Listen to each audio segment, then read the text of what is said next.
the U.S. military continues to claim that no civilians have died. The Amnesty International report investigates 5 incidents in Lower Subel, Somalia, in which 14 civilians were killed and 8 injured. The Liberty Beat is sponsored in part by Bray Botanicals, high-quality kratom and CBD at reasonable prices with excellent customer service. Bray Botanicals is activist-owned and mission-driven, fighting for your right to consume plant-based medicine and natural remedies. Find out more at mybraybotanicals.com. And listen up, Liberty Beat listeners. Right now, you can save 10% off your purchase by using promo code SNLS at checkout. This is the latest edition of the Liberty Beat, online at libertybeat.news and snls.news. I'm Mick Murrow reporting. Your news now continues. Documents obtained by the American Civil Liberties Union reveal that local police are helping ICE spy on Americans. That word comes in a report from The Mind Unleashed, which says that in May of 2018, the ACLU of Northern California filed a Freedom of Information Act lawsuit against the U.S. Immigration and Customs Enforcement after the agency refused to comply with requests for records related to a massive automatic license plate reader database operated by a company called Vigilant Solutions. The records reveal that local law enforcement agencies are helping ICE by sharing residents' location information with the federal agency. The documents reveal that more than 9,000 ICE agents have access to the license plate reader database as a result of a $6.1 million contract with Vigilant Solutions. The Verge first reported on the contract in 2018. In yet another major move from the Lawyers Committee for 9/11 Inquiry, architects and engineers for 9/11 Truth, and 9/11 victim family members Robert McIlvaine and Barbara Krukowski-Rastelli, a joint federal lawsuit has been filed to assess any evidence the FBI may have known about that contributed to the destruction of the towers on 9/11, which may have been kept from Congress. The complaint cites the failure of the FBI and its 9/11 Review Commission to assess key 9/11-related evidence that the FBI could be shown to have had or been aware of. According to the press release issued by architects and engineers for 9/11 Truth, the evidence is relevant to the 9/11 Review Commission's and the FBI's compliance with the mandate from Congress, which should have been assessed by the FBI and 9/11 Review Commission and reported to Congress. The complaint also cites the destruction by the FBI of evidence related to the high fivers. Support for the Liberty Beat comes from the Conscious Resistance Network, featuring videos, news reports, and articles from a spiritual anarchist perspective. Experience the Conscious Resistance at theconsciousresistance.com. How would you like to have your business featured on the Liberty Beat? You can. It's simple. Just send an email to libertybeat@snls.news for details. This is the Liberty Beat, produced in partnership with SNLS News and listeners like you. The Liberty Beat is online at libertybeat.news and snls.news. I'm Mick Murrow reporting with the latest edition of the Liberty Beat, reminding you, spread liberty with a smile. Sony released this week the Nasal HD 340s, a brand new pair of high-quality nose buds designed to let users blast different scents into their nostrils throughout the day. The Onion let consumers across the nation sound off about their excitement for the new product. I've always got them in my nose. At work, at the gym, on the bus, wherever. These days, I can't stop smelling tennis ball. Retailing for $49.99, the nose buds accompany the launch of Sony's new online odor store, which sells over 22,000 different smells for download and immediate inhalation. Still, not everyone is quite as enthusiastic about the new product. These things suck. I mean, a lot of times it only works out of the right nostril. The other day I tried smelling picnic table. It smelled more like hardwood floor. And also, to be honest, I have a really hard time breathing with these things on. This is the Onion News Network.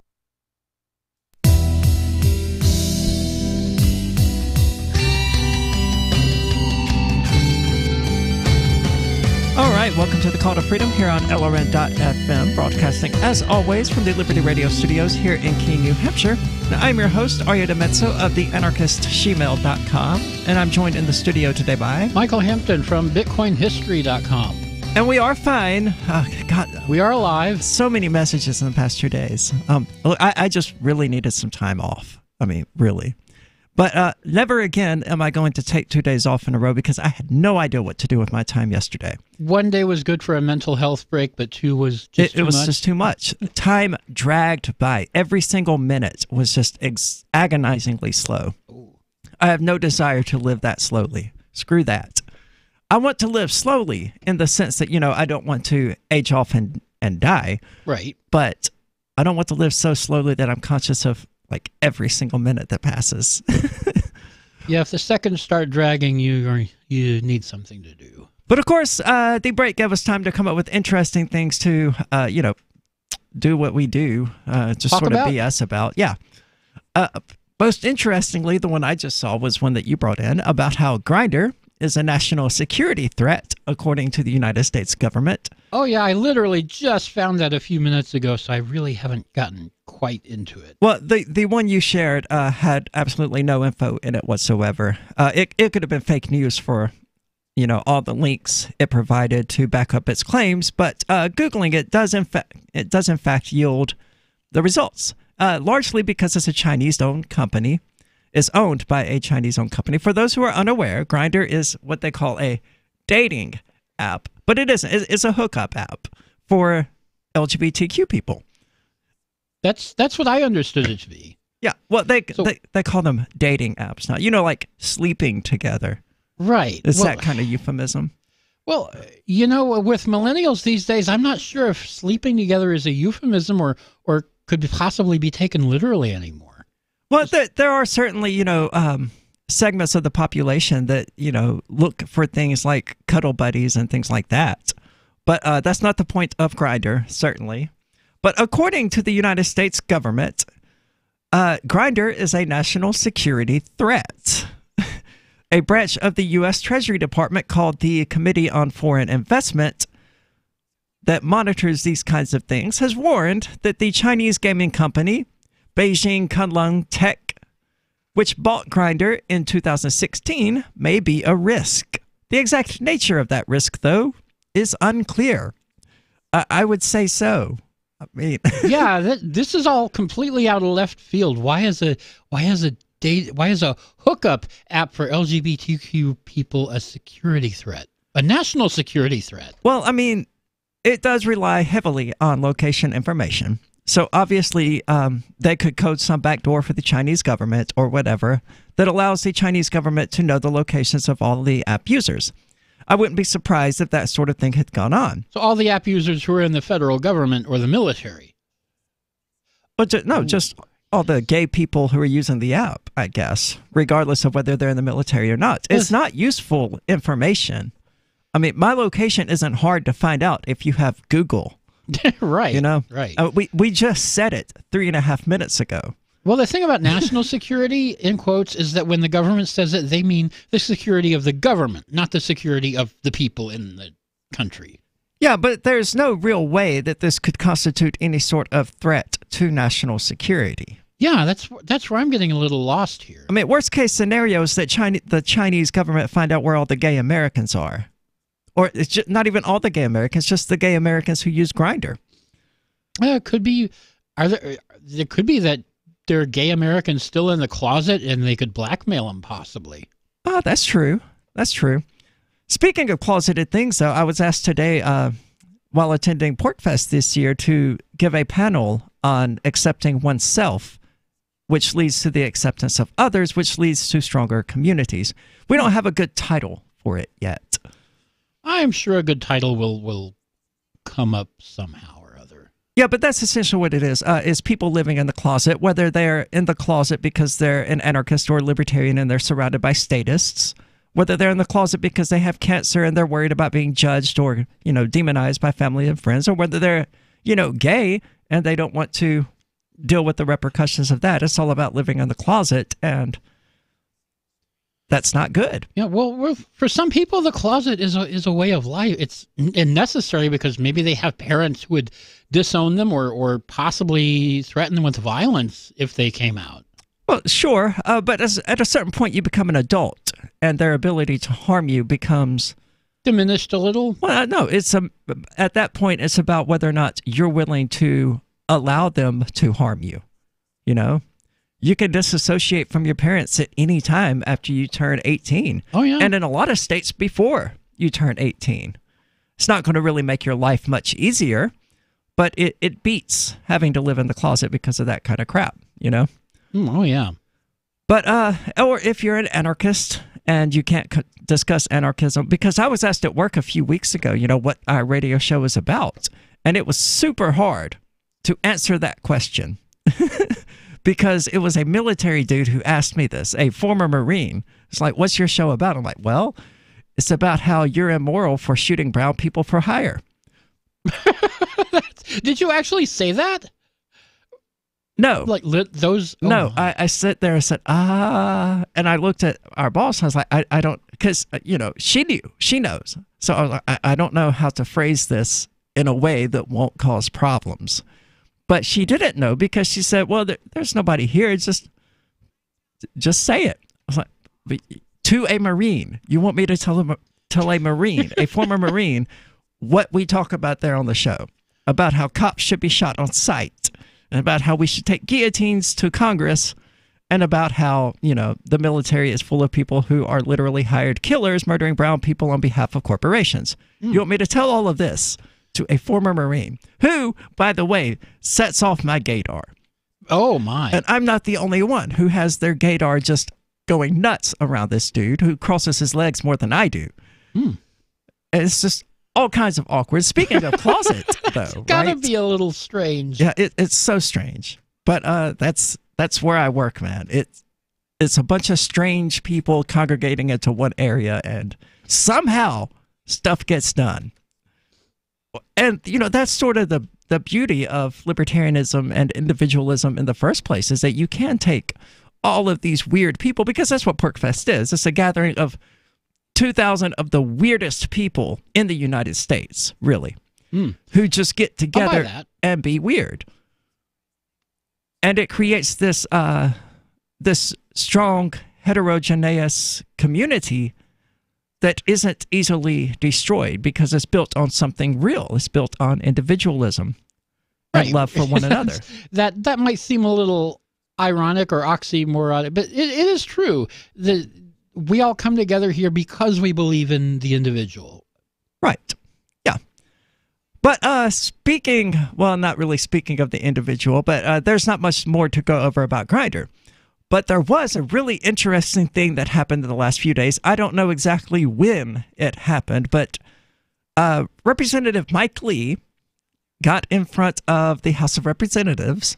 Oh, yes. And became what they were describing on Twitter as a general in the meme war. Oh, my goodness. Yes, he went off on... He did. Now, the New Deal was proposed to the House of Representatives by some of the young upstart Democratic Congress people. Yep. And it was shot down. The Green New Deal. It was sitting down in smoke and flames from what I'm seeing. 0 to 57 was the vote, with 43 Democrats voting present. They voted present? Yes. Like, I'm here and that's it. That's it? Wow. And 4 of the Democrats actually voted no. But the people who actually proposed the bill and put it forward, they voted yes, right? No.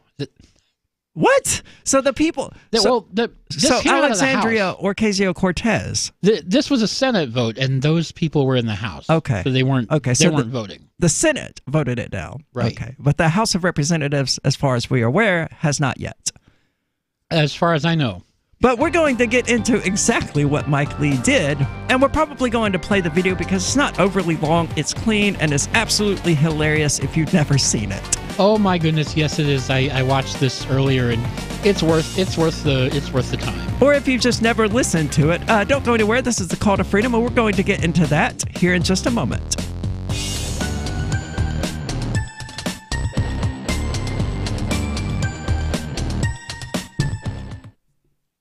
So you've signed the Shire Society Declaration and are planning your move to New Hampshire to be around more liberty-oriented people. Next, sign up for the Shire Society Forum at forum.shiresociety.com. There are a bunch of people there who are already in the Shire, and they want to meet you. If you're already in the Shire physically, you should also come by the forums. Remember, not everyone uses Facebook. New people are signing up for the Shire Society Forum every month, so drop in and say hello at forum.shiresociety.com.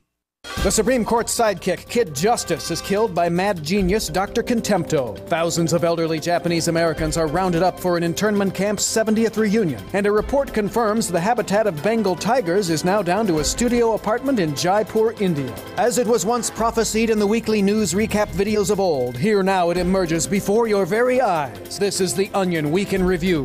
Local man Matthew Hunker announced this week that he has such strong brand loyalty to Mazda that he's willing to kill for the Japanese car brand. Hunker told reporters that if he hears anyone say anything negative about Mazda's cutting-edge features, or if anyone places any other car brand above the award-winning line of 2013 Mazdas, he will, quote, personally beat them to death. You think I wouldn't slit your goddamn throat in the name of Mazda? You think I'm f***ing around? Go ahead, say something bad about the top-rated Mazda 6, or the award-winning CX-5. See what f***ing happens. I f***ing dare you. You think I'm afraid to go to jail? This is the Onion News Network. The LRN.FM social media channels have been revamped. We've eliminated Facebook and focused on other platforms like Twitter and Mastodon, the decentralized alternative to Twitter. On our accounts, you'll find posts from multiple LRN.FM show hosts together in one place. Follow us on Twitter at twitter.lrn.fm, or better yet, move to the decentralized Mastodon social media platform at toot.lrn.fm, toot.lrn.fm. I think you'll like it. The new 4th edition of Healing Our World, The Compassion of Libertarianism, will take your understanding of liberty to a deeper level and has over 1,300 updated references, new cartoons, and a foreword by Dr. Ron Paul. With discounts for multiple book purchases, the 4th edition of Healing Our World is a great gift for the liberals, pragmatists, environmentalists, and Christians in your life who think libertarianism is cold-hearted. Get yours today at healing.freetalklive.com and use promo code FTL for a $5 discount. Imagine someone in your community getting in their car, turning on the radio, and hearing the Liberty Radio Network. You can make that vision a reality with your own micro radio station. Visit broadcast.lrn.fm to learn how you can put our programs on the air in your area. You can have LRN.FM running around the clock, and you can even add in your own local shows. Building a radio station is simple, but programming isn't. That's where LRN.FM comes in. Learn more at broadcast.lrn.fm. That's broadcast.lrn.fm. Since time began, tyrants have taken aim at personal liberties. Now there's a movie that aims back. The government has no more right to tell us what to put in our bodies than they have to take our guns or tell us what books we can read. 6 drug police were eaten by bears while raiding a marijuana farm. On your knees, you dirty hippies! Jesus. On your knees! What's the problem, officer? Today, many cops who enforce pot laws do so only because it provides them with cushy jobs, good benefits, and a chance to push people around. I was an undercover narcotics officer. The drug war is nothing but a farce. The Second Amendment says you gotta keep you and your gat intact. Guns and Weed, The Road to Freedom. A film by Michael W. Dean and Nima Vadadi. DVD available now at gunsandweed.com or on Amazon. That's gunsandweed.com. Makes the perfect gift. Remember, that's gunsandweed.com. Join the LRN.FM Discord for live chat 24/7 at discord.lrn.fm. That's discord.lrn.fm.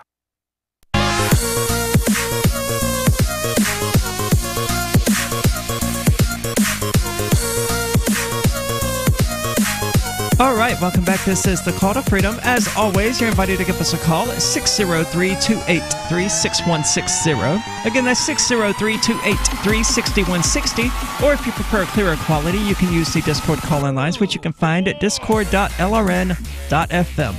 Now, as we talked about before we went out just a moment ago, Senator Mike Lee had some things to say about the Green New Deal. And we're going to comment on it as we go, obviously, because we're doing a show here. It's not good radio to just turn it over to Mike Lee to let him ramble on about velociraptors. But we are going to go now to Mike Lee, who begins his presentation with a picture of Ronald Reagan riding a velociraptor. This is, of course, a picture of former President Ronald Reagan naturally firing a machine gun while riding on the back of a dinosaur. You'll notice a couple of important features here. First of all, the rocket launcher strapped to President Reagan's back, and then the stirring, unmistakable patriotism of the Velociraptor holding up That's weird. a tattered American flag, a symbol of all it means to be an American. Now, it's important to critics might remember quibble. that he is doing this in the House of Representatives, right? In the Senate. And, he's in the Senate? I thought he was a representative. No, he is a senator. Okay. You're correct. Senator Mike Lee in the Senate doing this. With this depiction of the climactic battle of the Cold War, because while awesome, in real life there was no climactic battle. There was no battle with or without velociraptors. The Cold War, as we all know, was won without firing a shot. But that quibble... Well, that's not at all true. There were many shots fired during the Cold War, Yeah, especially there was all in the little Korea. proxy wars, yeah. Korea, Vietnam, Afghanistan. There were many, many shots fired. It was more of a proxy war than a Cold War.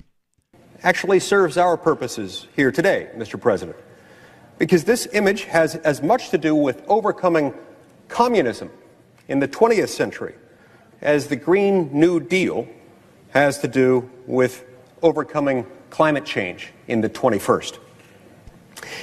The aspirations of the proposal have been called radical. They've been called extreme. Now, until I watched this, I wasn't aware of how insane There the isn't proposal a really single was. serious idea here, not one. To illustrate, let me highlight two of the most prominent goals produced by the plan's authors. Goal number one, the Green New Deal calls essentially for the elimination of airplanes. Now, this might seem merely ambitious for politicians who represent the densely populated northeastern United States. But how is it supposed to work for our fellow citizens who don't live somewhere between Washington, D.C. and Boston? In a future without air travel, how are we supposed to get around the vast expanses of, say, Alaska during the winter? Well, I'll tell you how. You don't.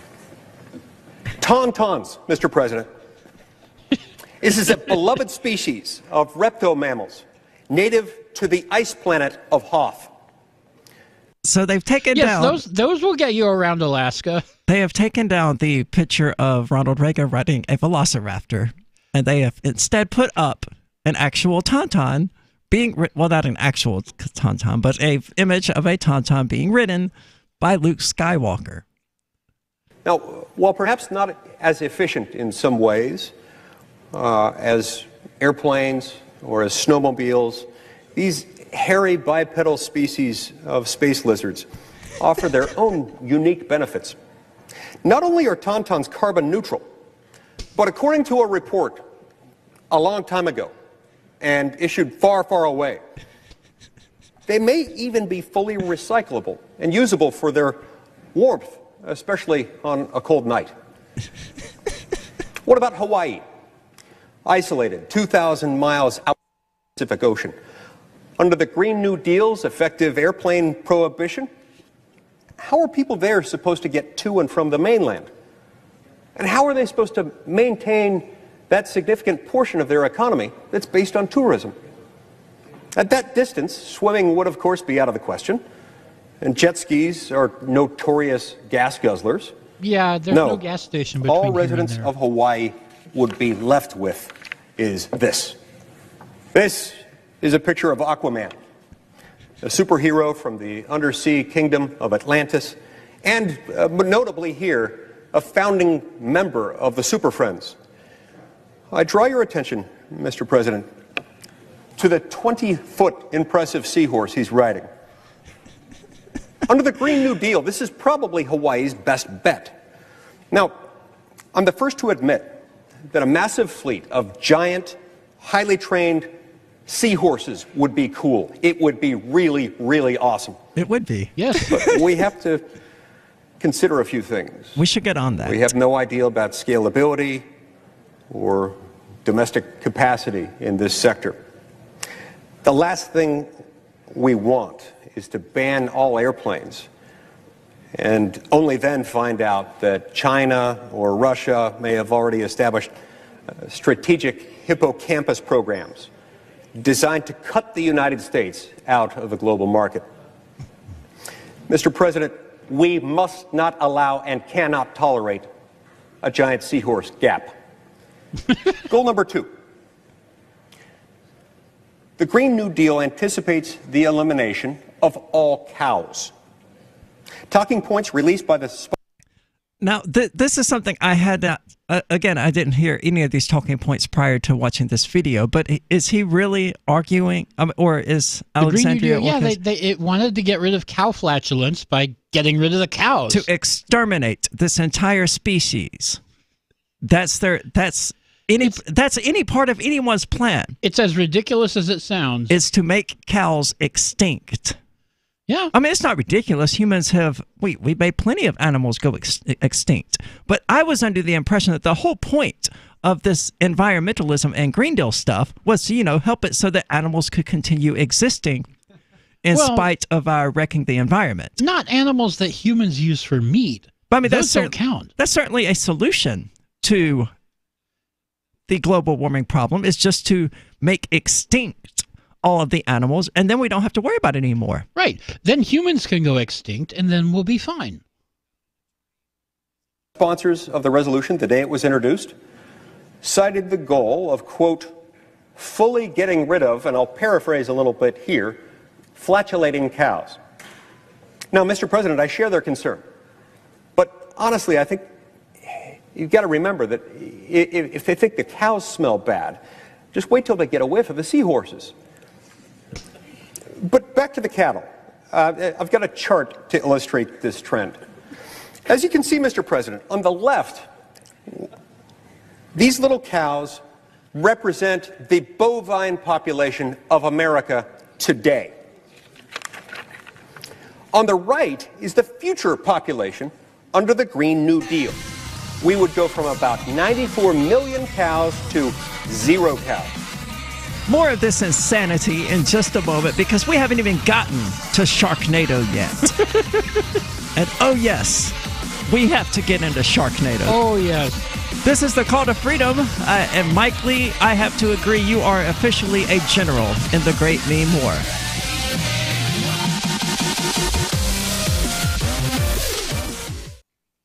Uncovering the secrets and exposing the lies. That's what the readers of freedomsphoenix.com get every day. freedomsphoenix.com, constantly providing the information, the real news about government policies, and the real relationship we all have with the coercive government. The real condition of the economy, innovations in technology, breakthroughs in energy, health, and computer science.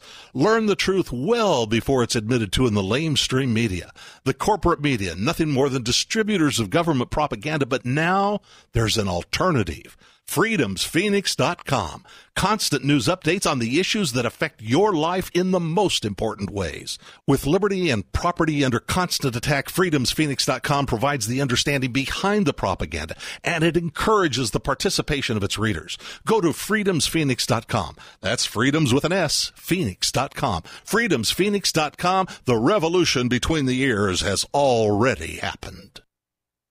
Cell 411 is a free app for Android and iOS that replaces government-controlled 911. Cell 411 allows you to preset a group of friends or private organizations to show up in any emergency. Cell 411 is a nightmare for the state because it proves their so-called services aren't needed. Cell 411 has had thousands of installs, and of course it's covered by the BIPCOT no government license. Cell 411 because your friends won't shoot you when you're in trouble. Without the government, who would build the emergency services? You and Cell 411. Get it today at getcell411.com.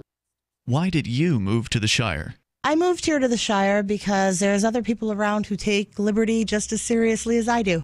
I moved to the Shire because I saw videos of people challenging authority and thought that I could get support myself. It called to me, like, do this, right now. I wanted to be around people like me who got it, and once I got here, I knew there was nowhere else that I wanted to be. I've always wanted to change the world, so I moved to the Shire to join people who were actually working towards doing the same thing. The people here are awesome, loving, and positive. It was for the adventure and for the feeling of something important is happening here, and I just wanted to come to sort of be part of that. Visit ShireSociety.com to read and sign the Shire Society Declaration and learn the reasons why, if you love liberty, you should immigrate to the Shire. Plus, connect with others via the forum at shiresociety.com. That's shiresociety.com. Did you know we've taken our LRN.FM telephone listen line to a new level with the LRN.FM audio on demand line? Now you can call 712-770-8447 anytime and listen to LRN.FM's live feed. And you can listen to a bunch of our original shows on demand. Long distance fees may apply. Just dial 712-770-8447 and choose from the menu. 712-770-8447. So the protection of life, liberty, and property is what the Free State Project is all about. But it's an effort to move 20,000 people who understand. It's about demonstrating to the entire country that, yeah, we can have a free market, a truly free market. Making it just a freer, great place to live. It's the world's largest voluntarist libertarian community, and it's only getting bigger. That's amazing, to be able to move to a place where other people passionately believe in being free and independent. What the Free State Project is managing to do, though, is to put their money where their mouth is. It's physically getting up across the country and saying, let's go someplace and let's demonstrate the power of these ideas. There's a lot of kind of philosophy that surrounds liberty. There's a lot of thinking about it and talking about it. But here in New Hampshire, people are doing it. 101 Reasons Liberty Lives in New Hampshire, a documentary by Free State Project Early Movers. Watch it free at 101reasonsfilm.com. 101reasonsfilm.com. You're listening to the best liberty-oriented audio streamed around the clock, on the air and online. This is the Liberty Radio Network at LRN.FM. Oh,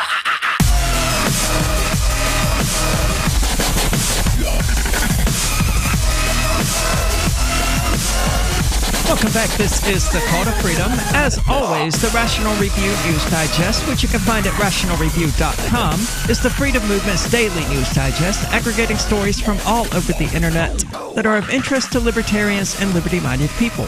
They include podcasts, videos, blogs, and news articles, and are now a source for people to receive the Call to Freedom's podcasts.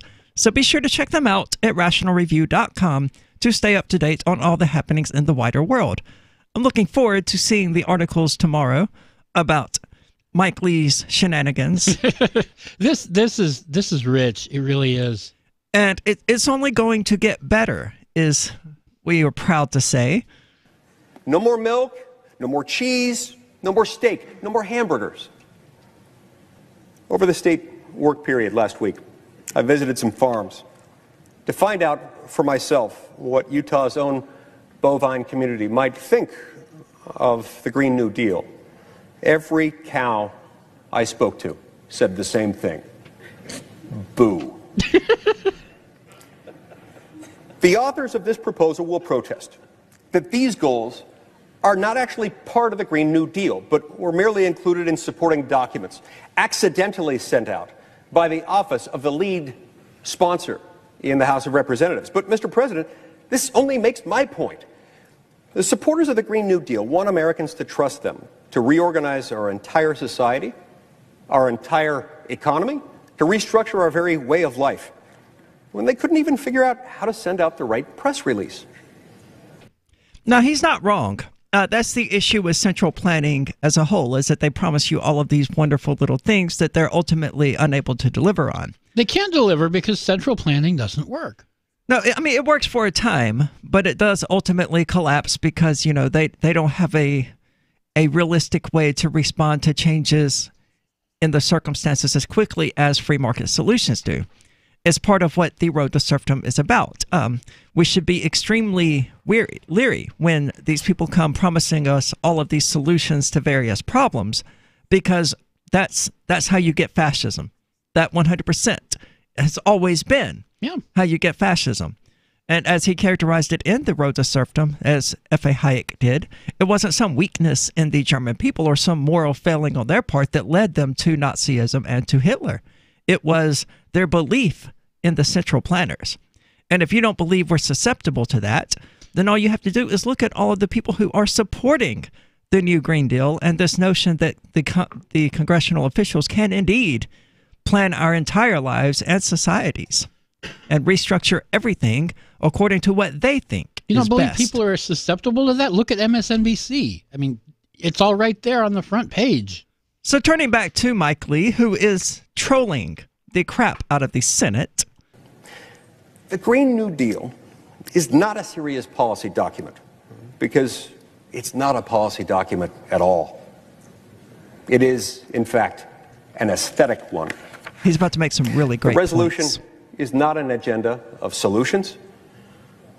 It's a token of elite tribal identity, and endorsing it a public act of piety for the chic and woke. And on those embarrassing terms, it is already a resounding success. No Utahn needs to hear pious lectures about the gravity of climate change from politicians from other states. For it was only in 2016, as viewers of the Sci-Fi Network will well remember, when climate change hit home in Utah, when our own state was struck not simply by a tornado, Mr. President, but by a tornado with sharks in it. These images are from the indispensable documentary film Sharknado 4. Governor Herbert bravely fought the animal off with the tennis racket that he keeps by his desk, precisely for occasions such as this. So let's be really clear, Mr. President. Have you seen any of these Sharknado movies? I have not seen any of the Sharknado. I've heard of them, but I have not actually seen them. I've not seen them either because it seems to me like they're trying to pull a "it's so bad it's good" thing. Right, and like that The just Room doesn't did. appeal to me. But The Room didn't do it on purpose. You know, it was just a really bad movie. And the Birdemic was another one that turned out to just be a really bad movie, but at the same time, it's so bad that it's good. Plan 9 from Outer Space is Right. another one that people commonly talk about. I'm not sure you can do such a thing intentionally.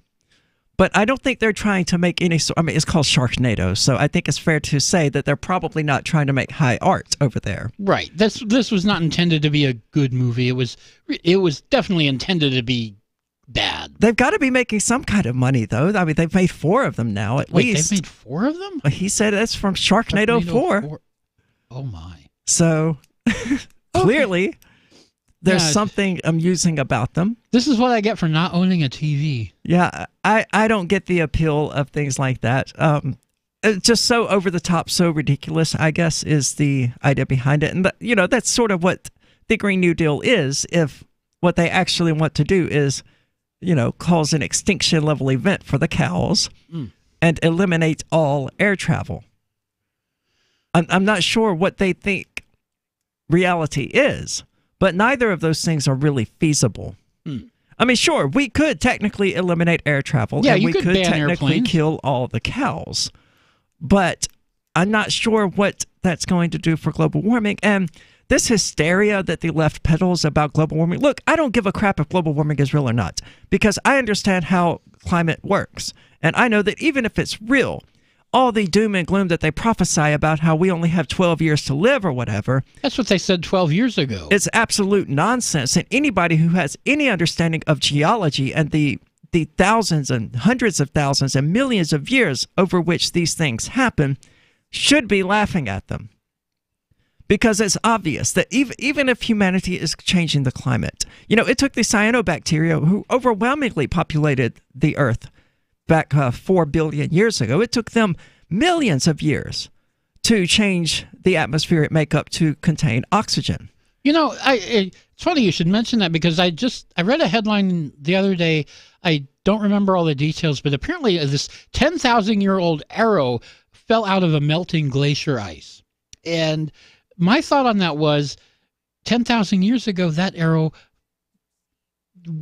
arrow froze into freezing glacier. Yeah. So it has obviously been this warm before and warmer with people around.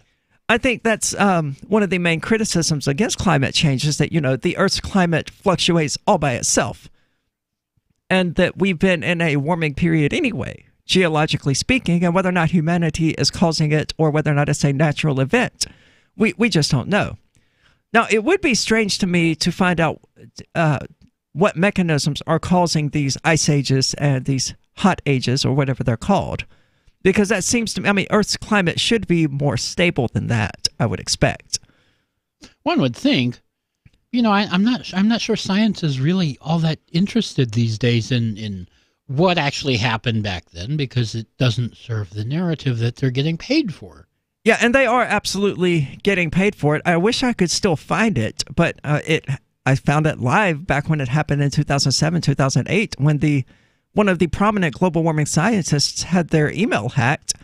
And within it, the hacker found all kinds of emails about how data had been altered. Oh, yeah, ClimateGate. Is that they? Yeah, they called it ClimateGate. Why do people do that? Why do they put "gate" on the end of every interesting thing that happens? Because Watergate, and they don't realize Watergate was the actual name of the hotel. Yeah, I mean, there's been Gamergate, and each time I hear something like that, I die a little bit inside, just because of the horrific lack of creativity. You find out people are leaking or are faking climate data, and you go with ClimateGate. That's the best anybody came up with.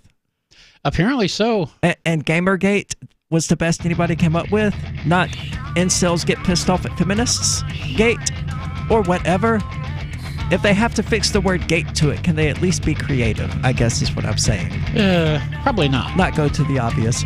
But I really wish that, we would just stop putting gate at the end of everything interesting. Is this going to be Meme Gate? Mike Lee and Meme Gate. We'll be back. This is The Call to Freedom. Don't go anywhere.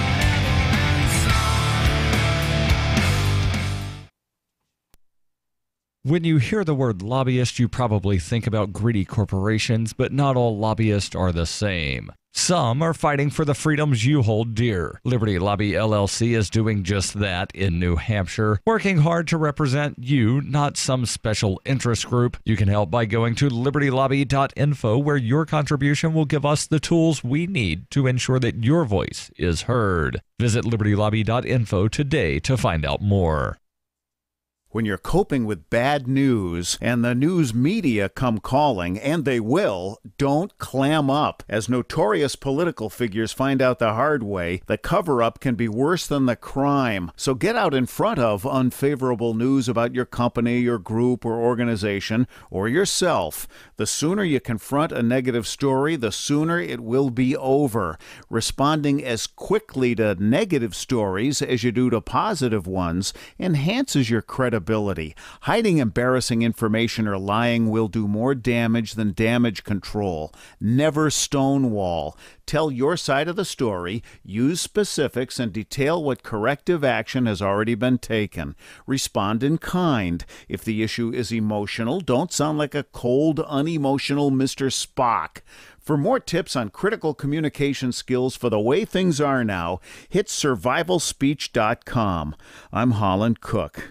Some of you asked, and now we've delivered. LRN.FM's live Keene, New Hampshire studio shows are now streamed in HD on Twitch. Visit our channel at twitch.lrn.fm and give it a follow. If you have Amazon Prime, you get one free subscription on Twitch. If you use it on our channel, Twitch will give LRN.FM a monthly piece of your Prime subscription cost. So please watch, follow, share, and subscribe to twitch.lrn.fm. That's twitch.lrn.fm. Are you a cryptocurrency advocate? The Crypto Tip is the ideal outreach tool to help new people discover cryptocurrency. It's a printable business card-sized tip that you can give to service providers, preferably in addition to a good cash tip. When the server scans the QR code, it'll bring up an explanation of cryptocurrency, how to install a wallet, and allow them to claim the tip. If they don't claim the crypto, you get your tip refunded to you after a time period you specify. Plus, if they do claim the tip, you get an email alert. Create as many tips as you want at cryptotip.org. That's cryptotip.org. Did you know you can listen to LRN.FM via our free-to-air satellite channels? We have channels over nearly all of North America and much of Africa. All you need is an affordable receiver and a dish as small as 30 inches. There are no monthly fees. Learn more at sat.lrn.fm. Plus, if you are a broadcaster or want to be one, this is a good delivery method for our content. See our coverage maps and get details at sat.lrn.fm. That's sat.lrn.fm. sat.lrn.fm. Free Talk Live. Well, I'm a working police officer. I'm actually on duty in a small town in Central Texas. I've been doing this job 10 years. 99% of what you guys talk about is dead on. We got guys getting into this profession just to wear a badge and play God. It's getting worse and worse. There used to be a couple of decent guys that I worked with. Both of them have quit. Why did they quit? Well, it's because of the BS. We can't help the people that actually need help, which is what you get into this job to do if you're a good person. It's interesting that whenever honest cops call in like you, we get the same story, that the corruption rises through the ranks, that the good guys, the guys like you that got in to make a difference and actually help people and catch the real bad guys, the guys like you end up getting frustrated by the system, frustrated by the corruption and the bureaucracy, and they end up quitting, which of course means that more bad guys can move in and move up through the ranks. Is anything inaccurate about that? No, sir. That's my point entirely. Free Talk Live, 7 nights a week from 7 to 10 Eastern, live on the Liberty Radio Network at LRN.FM. Do you love Twitter? Make sure you favorite the LRN.FM Twitter account so you can receive our tweets at twitter.lrn.fm. That's twitter.lrn.fm.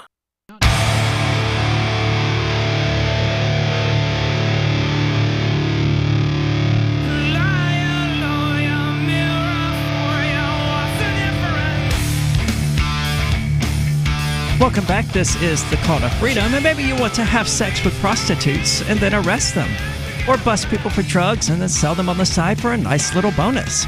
If you've ever wanted to enjoy the power rush of being a cop without all the paperwork, then you should try the Thin Blue Line game, which can be found at thinbluelinegame.com. It's the only card game in the world that allows you to shoot someone over a broken taillight and then escape accountability with the magical phrase, "I feared for my life." You know, typical cop stuff. Get it now at thinbluelinegame.com. Assault and battery is not included, but you can order your copies and use the coupon code CTF to have all shipping costs waived. So go get it. That's thinbluelinegame.com. And we've been discussing Climate Gate and the various, or Meme Gate, as we're going to call it here on the show. We're doing that ironically, which was Mike Lee standing in front of the Senate and apparently addressing the president, judging by his use of the president Mr. of President. the Senate. Oh. Which is a strange title for the Vice President of the United States. That is strange. Okay, so he said this to Mike Pence. So Mike Pence had to listen to Mike Lee talking about Sharknado and cow flatulence. And so did a few other people. There is no part of this that I dislike. But moving on to the... Michael also brought in a story that, you know, since we're about to go out for a long moment, we want to get into this very, very quickly. Oregon considers allowing grown adults the privilege of pumping their own gas. Oh, my goodness. Now, this was always strange to me because I wasn't even aware that it was a thing until I passed through New Jersey last year on the way to PorcFest. And what do you mean I can't pump my... What? Yeah, and was not allowed to pump my own gas. Like, I'm from Mississippi, dude, where you can sit there at the gas pump and huff gas and nobody's going to care. I had the same thing happen in Oregon. I get out of my car, I pop the gas cap open, and I'm about to reach for the pump, and this guy starts running over, and like, what do you think you're doing? Stop! Like, what? So this is a real thing that's not just in New Jersey, apparently. There are other states that prohibit the ordinary person from pumping their own gas. As moronic as that probably sounds to people who, you know, to most of us, live in the world where they're capable of pulling out this hose and holding down the lever. Yeah, if you can operate a garden hose, you can pump your own gas. I mean, it's not hard. No, it certainly isn't hard. But yesterday, political news website Roll Call reported on how U.S. Representative Josh Gottheimer was forbidden from handling any nozzles during a day he spent working at a service station in his district. Part of the congressman's periodic Josh on the job tactical gambit to attempt to look like a normal person. Now, I'm confused. Even if you work for the gas station, is there some kind of special training licensing program they have to go to? There's a special training you have to go You're joking. through. Yep, no joking. They have a special training program to teach people how to pump gas. Yep. It goes back to 1949. Yeah, thanks to a 1949 state law, only a gas station employee with 1 day's training and a signed certificate from a manager is able to gas up cars. Doing so without the proper qualifications could net fines as high as $500. Now, we're making fun of this because it really is ridiculous that anyone would need a license to pump gas. I mean, how did this ever even become a thing? Protectionism. That's what it is. Protectionism for gas station employees to give them surely teenagers jobs. Surely that couldn't have been the argument that the state put forward when it first proposed this. Oh, I'm sure it wasn't. They probably used some. Well, actually, it might have been. It's probably for the children or some kind of nonsense. Yeah. Oh, it's for safety. That's what it was. Safety. Yeah, for the children. Well, this way we know they're not pumping it into containers and going home to huff it or whatever, because only the licensed employee. Well, they'll pump it into a container for you. Okay. So No, it doesn't make any sense. So there's absolutely no point whatsoever. No, there's no point whatsoever. According to neoliberal, that's a strange name to choose for oneself. I was not aware that anyone was particularly happy to be called a neoliberal.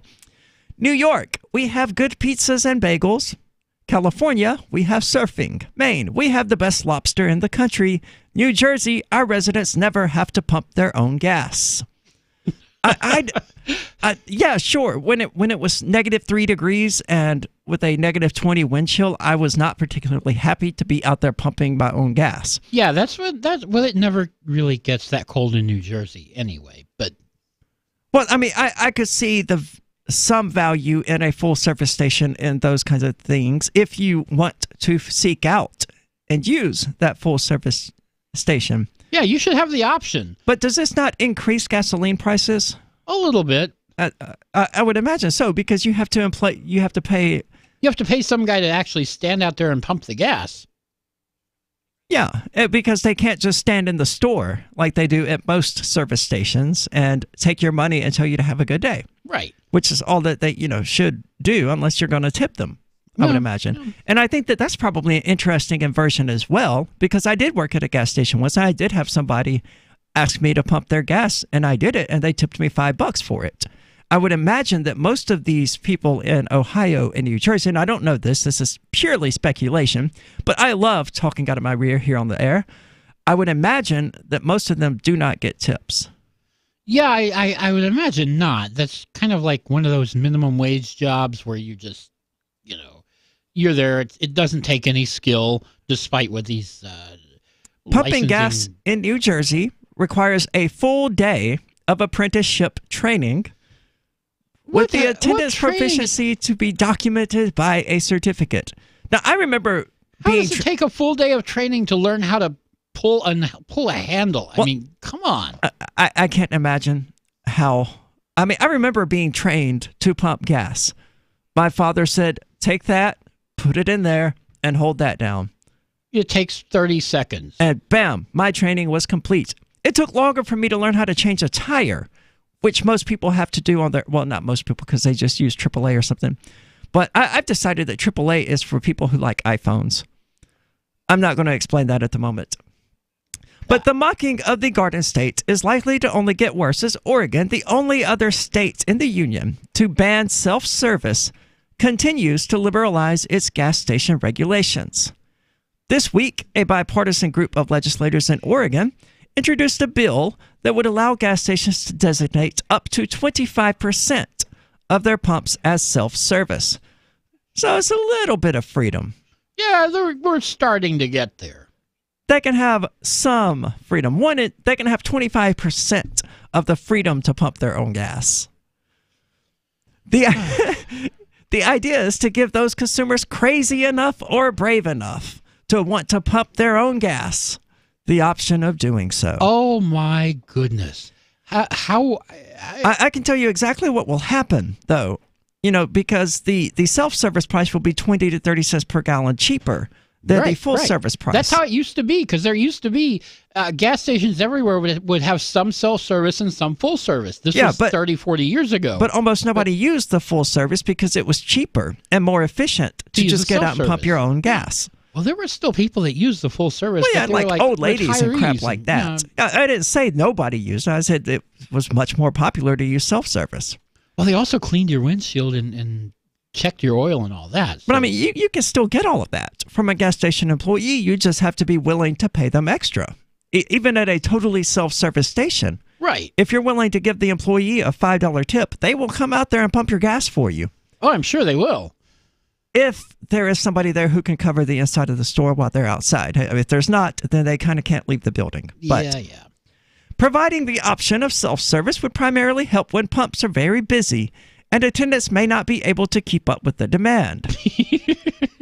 That's pretty short-sighted there.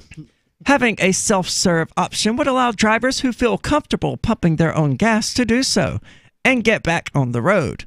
Now, does anybody in Ohio or Oregon, excuse me, not leave the state of Oregon? Oh, no. The most Portland area, everybody goes up to Washington, and in Washington, you pump your own gas. So they leave, pump their own gas, and then come back, and they're treated like they're mouth-breathing potatoes who can't figure out how to pump gas. Or people in Southern Oregon go to California. So, no, yeah, they're all mouth-breathing potatoes that don't know how to pump gas. That's according to the government. According to the government. But I would be surprised if a quarter of the people in Oregon didn't know how to pump gas.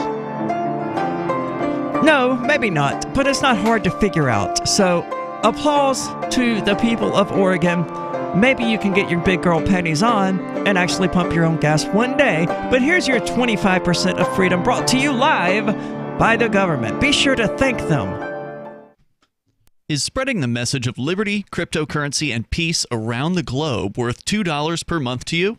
As you may already know, in addition to our internet feed, LRN.FM broadcasts on free-to-air satellite across North and Central America, as well as Sub-Saharan Africa. And we've been available on satellite for free 24/7 since 2010. The LRN.FM free-to-air satellite signal is reaching some of the most oppressive regimes in the world, and there's no doubt our ideas are making an impact. You can learn more about the channel's impact by watching the 3-minute video at fund.lrn.fm. If you'd like to help free minds globally with our ideas of liberty, cryptocurrency, and peace, you can donate as little as $2 per month via fund.lrn.fm. You can help us continue and expand our satellite broadcast to multiple continents. Visit fund.lrn.fm today, and thank you for your help. Don't forget to share the link on social media. That's fund.lrn.fm. Now that you've found the Liberty Radio Network at LRN.FM, you may want to help expose others to our great programs. To assist you in doing so, you'll find resources at promote.lrn.fm, including details on how to get a free bumper sticker, quarter-page flyers you can print out and distribute, banners for your website, as well as files that will allow you to make your own custom banners and graphics. Visit promote.lrn.fm and help bring new listeners to the Liberty Radio Network. That's promote.lrn.fm. Did you know you can legally exit the U.S. federal income tax system? Well, it's true, and thousands of American nationals are doing it. The 16th Amendment and the Internal Revenue Code are legal, but only in a limited jurisdiction. This is the basis behind the voluntary nature of the income tax. Learn the exit strategy provided by Congress. Find out more by visiting weissparis.com and watch our numerous videos. That's WEISSparis.com.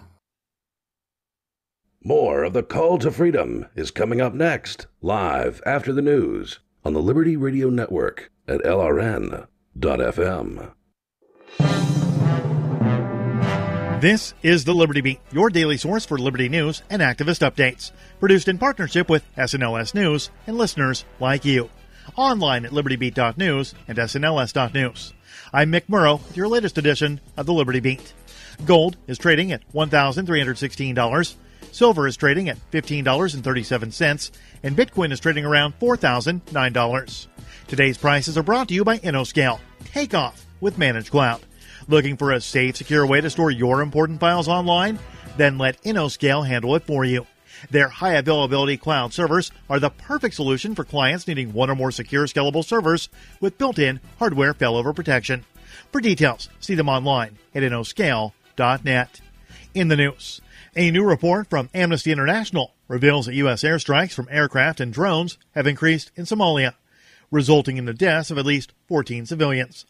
The Conscious Resistance, citing the Mind Unleashed, says that due to a literal blackout of all news related to the ongoing wars waged by the U.S. military, most Americans can't name the nations in which the military is currently engaged in conflict or dropping bombs. The report, titled The Hidden U.S. War in Somalia, details the history of terrorist attacks by al-Qaeda and al-Shabaab, the history of U.S. military involvement in Somalia, the current numbers on drone strikes and the impact on Somalis. The report also outlines conclusions about how the U.S. military should approach the situation moving forward. The report shows the U.S. military has tripled the annual rate of drone strikes in Somalia since April 2017. The number of strikes in 2018 was higher than strikes taking place in Libya and Yemen combined. Despite the increase in strikes, the U.S. military continues to claim that no civilians have died. The Amnesty International report investigates 5 incidents in Lower Subel, Somalia, in which 14 civilians were killed and 8 injured. The Liberty Beat is sponsored in part by Bray Botanicals, high-quality kratom and CBD at reasonable prices with excellent customer service. Bray Botanicals is activist-owned and mission-driven, fighting for your right to consume plant-based medicine and natural remedies. Find out more at mybraybotanicals.com. And listen up, Liberty Beat listeners. Right now, you can save 10% off your purchase by using promo code SNLS at checkout. This is the latest edition of the Liberty Beat, online at libertybeat.news and snls.news. I'm Mick Murrow reporting. Your news now continues. Documents obtained by the American Civil Liberties Union reveal that local police are helping ICE spy on Americans. That word comes in a report from The Mind Unleashed, which says that in May of 2018, the ACLU of Northern California filed a Freedom of Information Act lawsuit against the U.S. Immigration and Customs Enforcement after the agency refused to comply with requests for records related to a massive automatic license plate reader database operated by a company called Vigilant Solutions. The records reveal that local law enforcement agencies are helping ICE by sharing residents' location information with the federal agency. The documents reveal that more than 9,000 ICE agents have access to the license plate reader database as a result of a $6.1 million contract with Vigilant Solutions. The Verge first reported on the contract in 2018. In yet another major move from the Lawyers Committee for 9/11 Inquiry, architects and engineers for 9/11 Truth, and 9/11 victim family members Robert McIlvaine and Barbara Krukowski-Rastelli, a joint federal lawsuit has been filed to assess any evidence the FBI may have known about that contributed to the destruction of the towers on 9/11, which may have been kept from Congress. The complaint cites the failure of the FBI and its 9/11 Review Commission to assess key 9/11-related evidence that the FBI could be shown to have had or been aware of. According to the press release issued by architects and engineers for 9/11 Truth, the evidence is relevant to the 9/11 Review Commission's and the FBI's compliance with the mandate from Congress, which should have been assessed by the FBI and 9/11 Review Commission and reported to Congress. The complaint also cites the destruction by the FBI of evidence related to the high fivers. Support for the Liberty Beat comes from the Conscious Resistance Network, featuring videos, news reports, and articles from a spiritual anarchist perspective. Experience the Conscious Resistance at theconsciousresistance.com. How would you like to have your business featured on the Liberty Beat? You can. It's simple. Just send an email to libertybeat@snls.news for details. This is the Liberty Beat, produced in partnership with SNLS News and listeners like you. The Liberty Beat is online at libertybeat.news and snls.news. I'm Mick Murrow reporting with the latest edition of the Liberty Beat, reminding you, spread liberty with a smile. Thousands took to the streets to protest the NYPD's Stop and Kiss program. New Yorkers who've been stopped often say the encounters feel extremely intrusive. Going through my pockets, throwing my stuff on the ground, kissing me on my neck and face. They push me up against the wall and start nibbling on my ear. Joining us now is legal analyst Susan Hughes and Mark Brennan, a former police officer who has defended the Stop and Kiss program. Look, it's one thing to kiss someone who you think might commit a crime, but these officers are just kissing people left and right with no probable cause. If you've got nothing to hide, then it's not a problem. They just stop, ask where you're going, give you a gentle kiss or two, and let you go. Mark, there have been examples, public examples, where these procedures have just gone too far. Let's take a look at a disturbing cell phone video that's been making the rounds on the internet. Stop! Put your hands on your head. Oh, come on, man. They just kissed me 2 blocks ago. Come on, man. I didn't do anything. Shut the f*** up and let me kiss you. Look, the cops can either kiss people now before there's violence, or they can be kissing a bunch of dead bodies at a crime scene. This is the Onion News Network.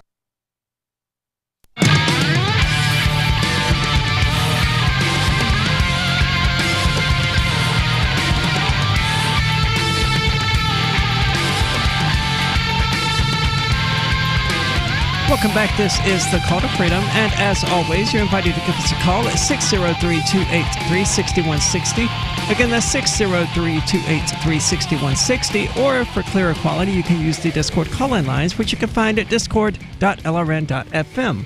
Speaking of the Discord call-in lines, we go now to Freaking Bobby, who is using one of our call-in lines because he would like to talk about the whole gate thing as well as climate change. So what's on your mind, Freaking Bobby?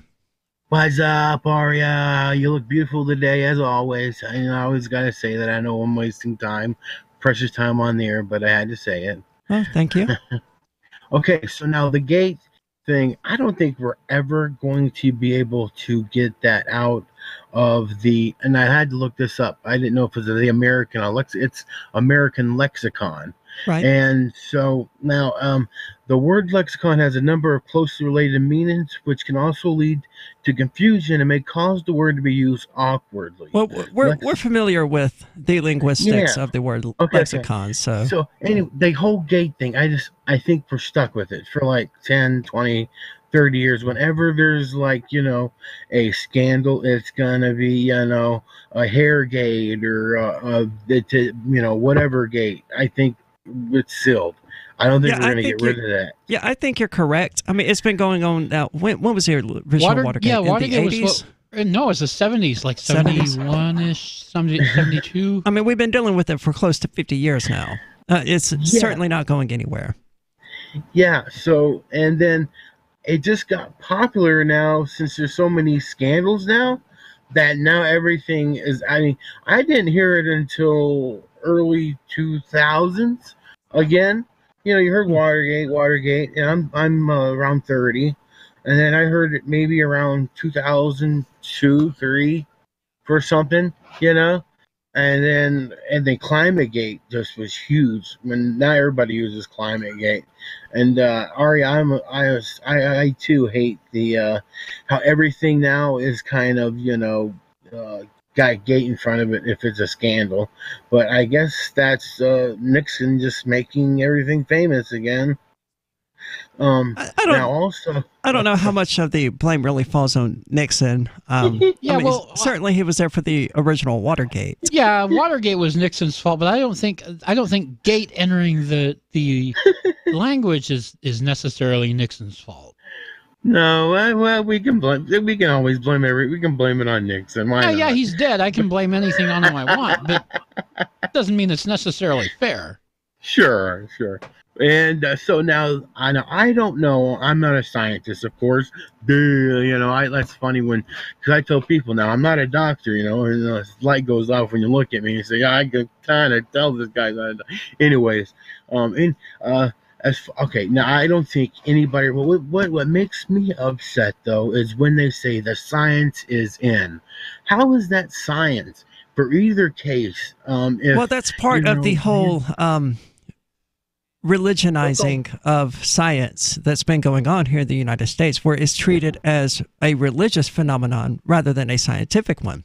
Where because the scientists are currently saying this, I mean, for all intents and purposes, they are priests in the modern world. And people treat what they say with the same gravity and the same respect that people of the Middle Ages treated the priests of their own time. Dangerous. Oh, it's absolutely dangerous because any scientist who says that the science is settled is not a scientist. That's not scientist. That's not science. That's not how it works. Science is never settled at all. That scares me. It doesn't really scare me either way. I mean, religion has always existed. This is just a different manifestation of it. That same tendency of people to latch onto some kind of belief system as their absolute truth. And whether people were doing it with Christianity or whether they're doing it today with what they're calling science, it's no more dangerous to see them doing that than it was to see what people did in the name of Christianity with the Salem witch trials and the Crusades and the Spanish Inquisition. Yes, you're 100% right. I could certainly see how, because of the religionizing of science here in the West, that it could lead to a new sort of witch hunt, a new crusade, or a new inquisition against anyone who disagrees with them. What do you mean could lead? You we're not might say that's scientists. already started. Dude, we are far from any. I don't like that kind of hyperbole. We are far from any kind of inquisition or crusade. Well, no one's here getting in the killed US. yet. But Well, if they start, it could we got certainly guns. lead to that. I mean, they were probably Yeah. likely saying that during the Middle Ages as well. That nobody's going to kill you. They're just looking for witches. And then they killed tens of thousands of innocent people. yeah, but Yeah. have you seen what they do to people they call climate deniers? Science deniers. They publicly Well, Will did lynch this you. as well, and we argued about it. See, lynch is more hyperbole. I don't know why people just jump so readily to social Yeah, I'm ostracism sorry for on the that. internet. I shouldn't use it like that. Social But yeah. ostracism on the internet is not life-threatening. Even if it causes you to lose a job, you're not being the subject of a witch hunt. You're true, yeah. You're being That's a good inconvenienced. Yeah, okay, it is. That's also one of those. Now that's a lexicon. Why would I use that? That's also a program thing. How I said they publicly lynch you. Yeah, you're right about that. I never thought of it like that. That's great. I like that. So it's thank you. But they publicly. It's what should we use? It's Well, you know what it's they just do. ostracism and shaming. Yes, they publicly try to, and then that's ridiculous. You lose friends over if you believe climate change now. I mean, it's just getting ridiculous. I'm just tired of all of it, aren't you? I mean, we gotta still, peacefully fight. But I think we're doing like what you're doing, how we're talking about it. I think anybody that says that science is in is a liar and they're scam artists, and run from those people. I would agree with that assessment entirely. People like Neil Tyson, Stephen Hawking, and Bill Nye the Science Guy, those are my main three. They are I used to love Bill Nye. I used to love him. I mean, they are the popes of this new religion. Yes. And it was in my Facebook timeline before I deactivated permanently. Well, I have it deactivated permanently. I'm not doing that until I get off work tonight to give people time to know that I'm fine. Please stop freaking asking. I'm leaving Facebook. But goodbye. Good. In my memories is my post where I saw somebody had created, presumably somebody with Neil Tyson's PR team, of him standing in front of a sun that looked identical to an Egyptian halo, an Egyptian sun disk or a halo. And I put it side by side with a medieval painting of Christ standing in front of a sun right behind his head, like an Egyptian sun disk, or what Christianity warped into the halo. And it's identical.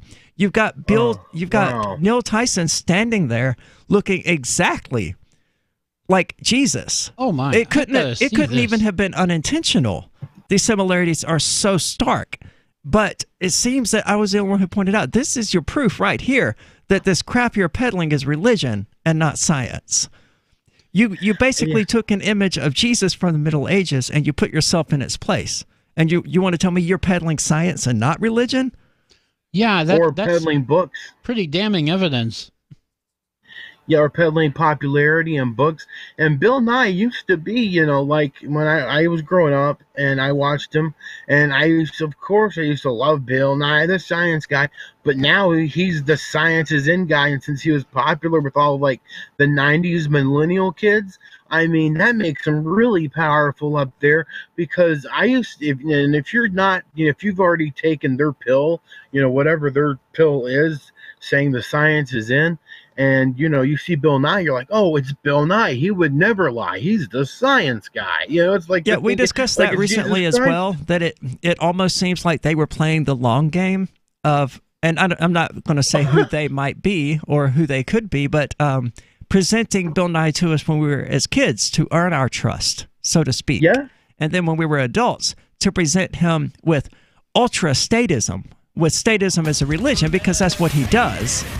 He just peddles statism and he calls it science. And those same people whose trust he earned when they were kids are now listening to him because he's already earned their trust. Well, this is a Call to Freedom. We're going to get deeper into this discussion with Freakin' Bobby, so don't go anywhere. This is the Call to Freedom.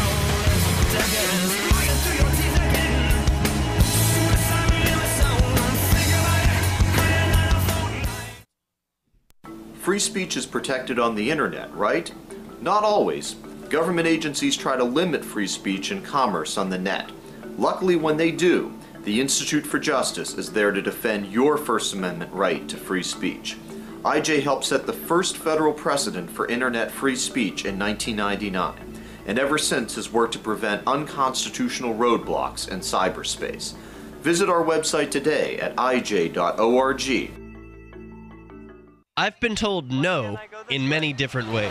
I give you an order and you're going to obey it. George, you can go this way. You can do that and you have to leave here. You cannot bring signs into their rally. Walk with me. Well, I'm comfortable here, actually.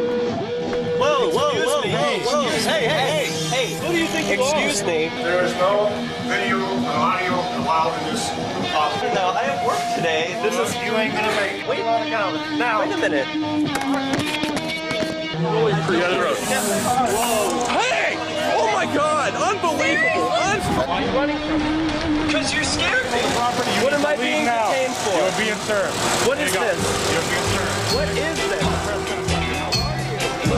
Bureaucrats have a funny way of telling people no. That's the sound of the men working on the chain. Derek J's Victimless Crime Spree. Watch it for free and order the Director's Cut DVD at victimlesscrimespree.com.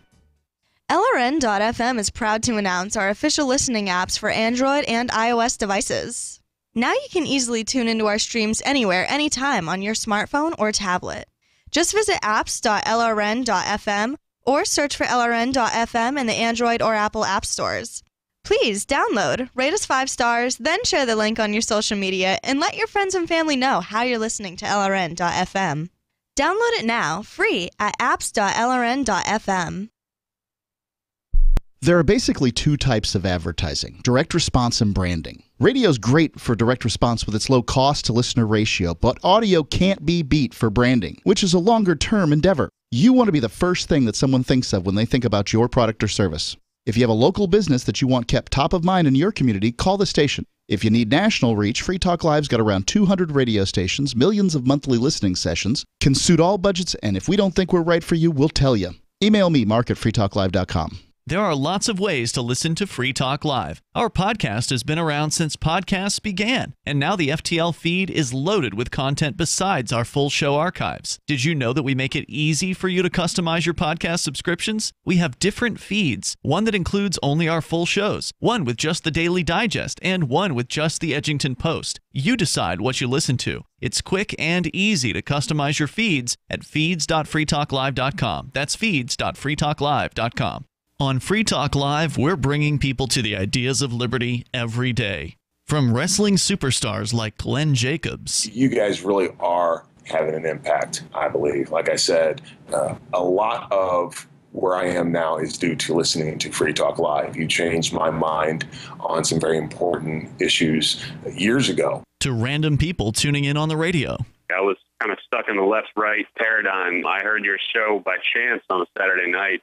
From there, I went on, joined the Free State Project, and become an amplifier. So, I mean, that's really the reason why I amp is because I know that if it wasn't for you guys being on as many stations as you are, I never would have found the ideas of liberty. Your amp will directly change more lives by getting Free Talk Live in front of people looking for talk radio online and on the air.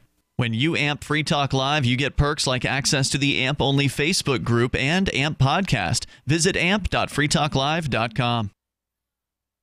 You can put the Liberty Radio Network on the air in your area. Visit broadcast.lrn.fm to learn how. Broadcast.lrn.fm.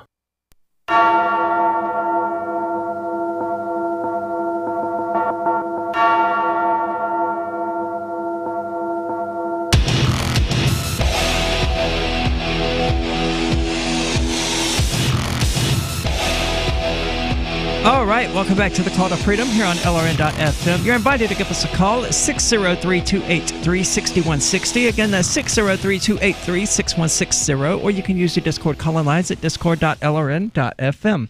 Now, speaking of the call-in lines, we actually have a call now. We're being joined by Hank, who is calling us from Texas. Hank, what's on your mind? Well, how's it going there? Calling you from Arlen, Texas. Now, I just wanted to say that you're talking about gasoline and making a mockery out of commercial gaseous substances, and I don't appreciate it as a master propane technician myself. Well, Hank, you got to remember, we weren't talking about propane. We were talking about methane. It's a little bit different gas there. Yeah. Well, I understand. Do cows flatulate propane? No, they flatulate methane. It's a totally different gas. Yeah, be careful how you talk about propane now. You can say what you want about my mama, but I'll come down there and knock someone's block off for disrespecting propane. Now, let me tell you something. It wasn't the cows and that disgusting bodily function. It was that you were making fun of those gasoline technicians. Do you have any idea how much skill it takes to operate a gasoline handle and nozzle? About 0. Yeah, that's about right. Well, propane takes a... Excuse me. I couldn't even make that one into any other kind of bit. But real quick about propane, you understand that there are 3 grades of propane. There's HD5, HD10, and commercial. And I also want to talk about libertarianism real quickly, if I may. All right. Well, the other day I saw Ladybird listening to your podcast there and all this anarchism, and I thought it was the Antifa buttholes, but luckily you're not. I just wanted to say I think that this country is going a little crazy. I mean, I understand how bad the state bureaucracy can be, and Aria, I relate to you on the whole trans thing, because remember that episode when they put female on my driver's license, even though it wasn't true? I do indeed. It was a really funny episode. I mean, especially when Hank was like, when you went to the doctor and were like, will you just say I'm a man? And the doctor was like, no, I'm not just signing anything. It's like, can't you tell the difference between a real one and one that's jerry-rigged out of a toe? It was like, not That's legally. Right. No, you're right. And back then I wanted to be gendered. Now, heck, there's even the episode where what's his name, Bill, was pretending to be a flaming gay man to cut hair at Hottie's so he could be with all those hot women. And then Dale was working at Hooters that time. The thing is, you can't even have experiences like that anymore. Now it's called transphobic. Now it's called homophobic. Everything's racist. I gotta tell you what, I was telling Peggy the other day, she can't even be an adjunct teacher no more because she's being called what were they calling her? Bobby, what were they calling your mom the other day? A straight cis white woman, Dad. A straight cis white woman. I never even heard this term, cis. Oh my. Hank, thank you so much for the call. We are not fans of that kind of mentality either. I think that if a teacher is qualified to teach children, then it really doesn't matter what her characteristics are. Yeah, what is your identity or your intersection or lack thereof have to do with your qualifications? Yeah, certainly nothing. He's not wrong to point out that, this sort, and it comes back to what you were talking about a little while ago, or what freaking Bobby was talking about, which is the increasing divides between people on the basis of these political beliefs. Where, I was in this group called Pantsuit Nation, just for the lulz, like right after the election. Because they're called Pantsuit Nation, right? Okay, I've never heard of this. No, it's a secret group, but it's okay. I don't know how secret it is. There are millions of diehard Hillary Clinton supporters in this group, and oh my God, the tears were so glorious.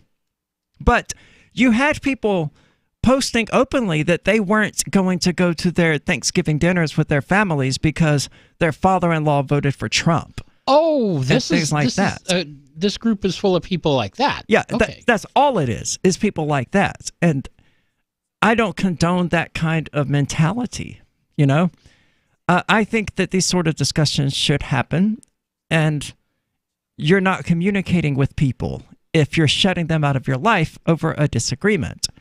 Now, the thing I don't think people have quite realized about this is that no one agrees with anyone else on anything, on everything.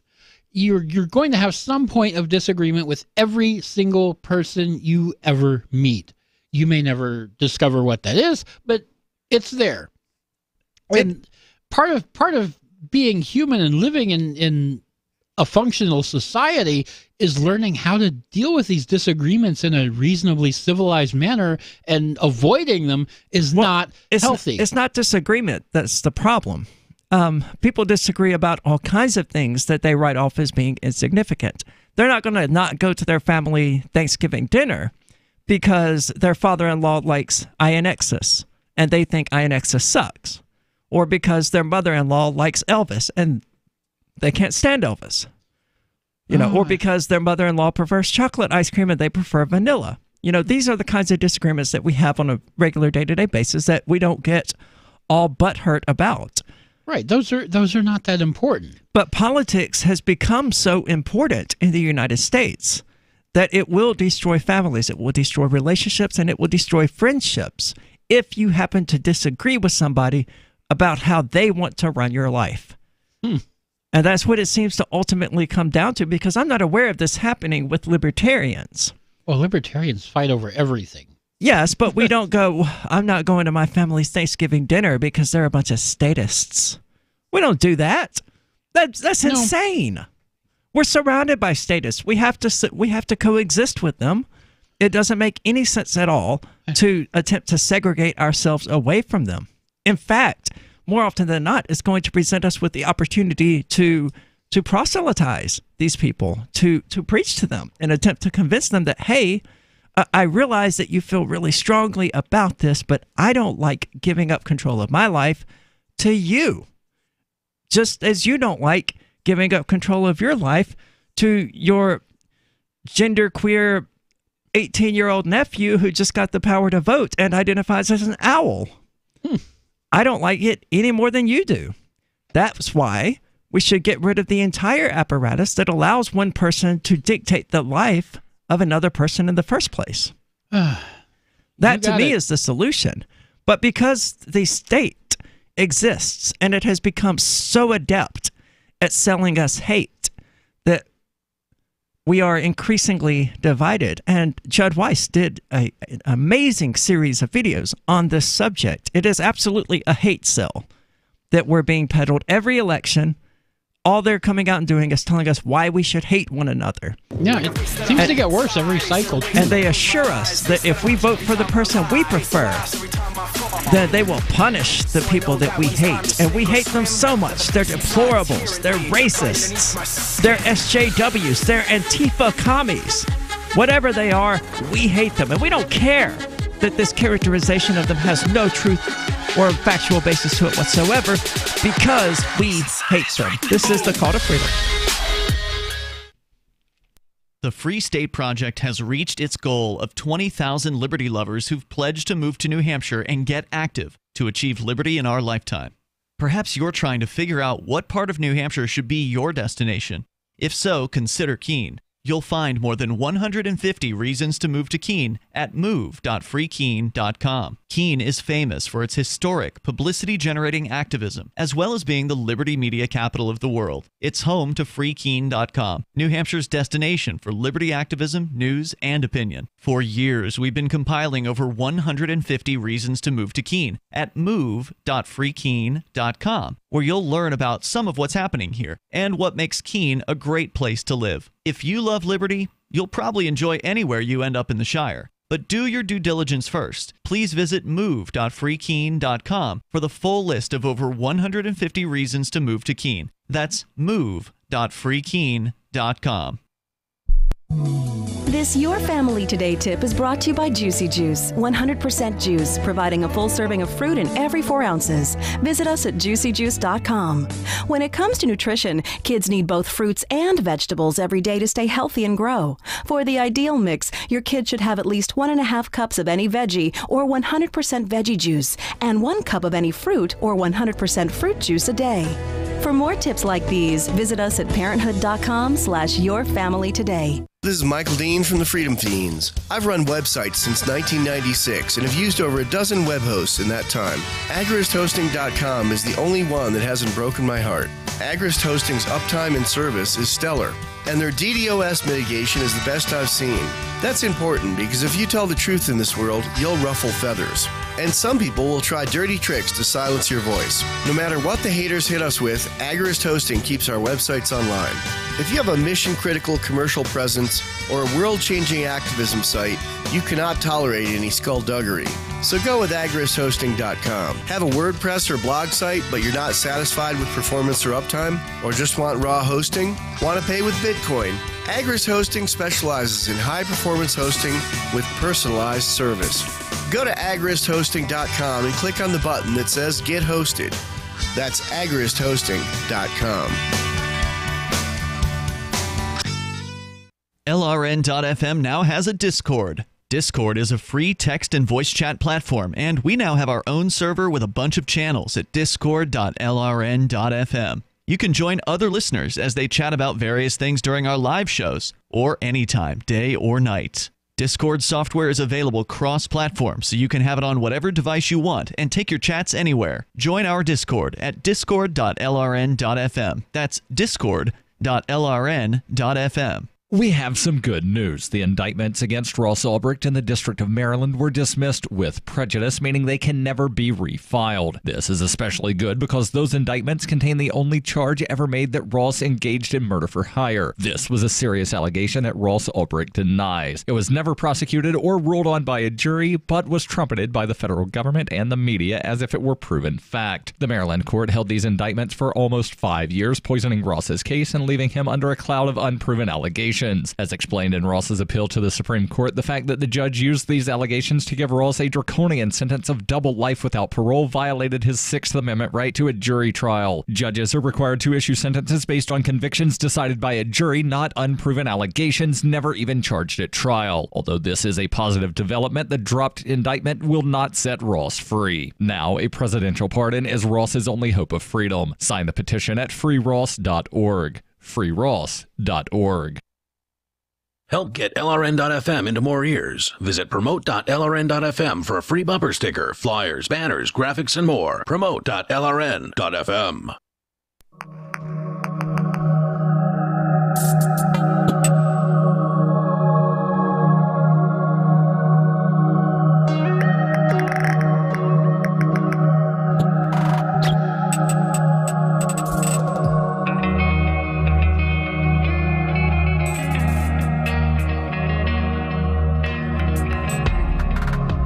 All right, welcome back to the Call to Freedom here on LRN.FM. If you would like to give us a call, you can find us at 603-283-6160 or use discord.lrn.fm. Now, we're going to move back on to one of our favorite subjects to sort of poke our finger and laugh at here here on the Call to Freedom. Apparently, Facebook and Instagram are finally banning white nationalism and white separatism. And Matt Novak of Gizmodo has filed this under the terrorism category. If you really wanted to know how escalated the fever pitch about white supremacy has become, then knowing that it was categorized on Gizmodo as terrorism should tell you. Facebook and Instagram will finally ban white nationalism and white separatism on their networks in a move that will be implemented next week. Now, although I'm no fan of white nationalism or white separatism, I don't see any reason that white separatism should be banned. If you hold the idea that white people should stick with white people and should remain separate from other races, I would disagree, because I believe that, diversity strengthens a population, not weakens it. I disagree, but if you want to go live on your desert island with your buddies and inbreed and go right ahead. Go away. But I would also argue that, if they really believe in white separatism, then they should practice that by creating a white-only social media network. Yeah, like I said, get on your desert island and we'll cut the fiber optic cables and you can just talk to yourselves. Well, see, I don't hate them to that extent. I don't see any reason that any of that would be necessary. I mean, okay, they're white separatists. They don't want to deal with people who aren't white. I disagree, but I just want to kind of leave them alone. Okay. I don't want to cut their fiber optics cable and leave them stranded on a desert island. I don't want to sell them internet service. Do you have internet service to offer them? Maybe. Okay, fair enough. The decision, first reported by Motherboard but announced by Facebook on its website, comes after the social media giant spent years splitting hairs about the difference between white nationalism and white supremacy. And there's still the question of how well Facebook can police white nationalist content among its 2 billion users. Yeah, well, identifying content is a really tough problem for AI. And you have to use computers to do this because there just aren't enough humans to read everything. Well, I mean, we know they can't police content among its 2 billion users. We already know that. I mean, that's just a given. They can't keep racist things off Facebook. They can't keep any sort of hate speech off Facebook. So why do they think, okay, well, suddenly taking this stronger stance, a wider category of what we consider to be hate speech is somehow going to be successful? It's not. I mean, they'll get some people and throw some people off, but it's always going to be there in the background somewhere. Absolutely. Our policies have long prohibited hateful treatment of people based on characteristics such as race, ethnicity, or religion. And that has always included white supremacy, Facebook said in a statement posted to its website. But the social media company added a bizarre rationalization of its previous decisions by invoking American pride and Basque separatism, an ethnic separatist movement in Spain for the minority Basques that dates back to the 1950s. Mm-hmm. And again, if people want to separate themselves off and go have their own little gated community where they have butt sex or whatever it is that they do, I'm fine with that. It's not my concern. You want to go over there and do your thing and leave me the hell alone? Hey, more power to you. Go over there and do your thing. Yeah, I don't know what they were getting at there, because the Basque separatists are not white separatists. They're Catalonia. I mean, that's what it is. So I don't. Catalonia is an aspect of Basque separatism. As far as I know, that's interesting. I have to look that up. Facebook has officially banned white supremacist content since at least last year, but the company deemed white nationalism and white separatism as perfectly acceptable. White nationalism is a belief that white people should be in charge of a given nation, while white separatism is a desire to establish a whites-only nation by banishing people of color and heavily restricting immigration. Not necessarily. It's that when, they apply it to the United States because there are already people of color here. But it doesn't necessarily involve banishing people of color for them to go to some isolated wilderness in Alaska and go, this is where we're going to build our new nation. The U.S. government might not approve of it. Yeah, they wouldn't like that. And it might be difficult to find some government that would sell them some piece of land for them to form their little white separatist nation on. But it's not necessarily going to involve kicking the indigenous people out if they are of color, because there may not necessarily be indigenous people. Heavily restricting immigration is stupid, regardless of the reasons they're wanting to do it, whether it's because they took our jobs or because they're just idiots. Immigration is a good thing. It has always been a good thing. Both ideologies, however, rely heavily on the concept of white supremacy, the idea that people of color are inferior to white people, despite the fact that the basic question of who counts as white is something that racists can't even agree upon. And we had a caller ask us about that last week, which, do Jews count as white? Well, I mean, to me, sure.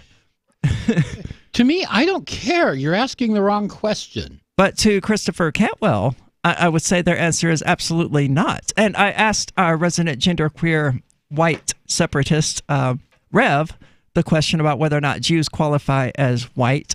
And he did answer, but it was lengthy, and I wasn't able to get to it before we moved on to discussing other things. But evidently, no, the question isn't whether or not Jews are considered racist, but whether or not they consider Gentiles to be humans, is how he presented it to me. Okay, now that's a little ridiculous, because obviously they're human.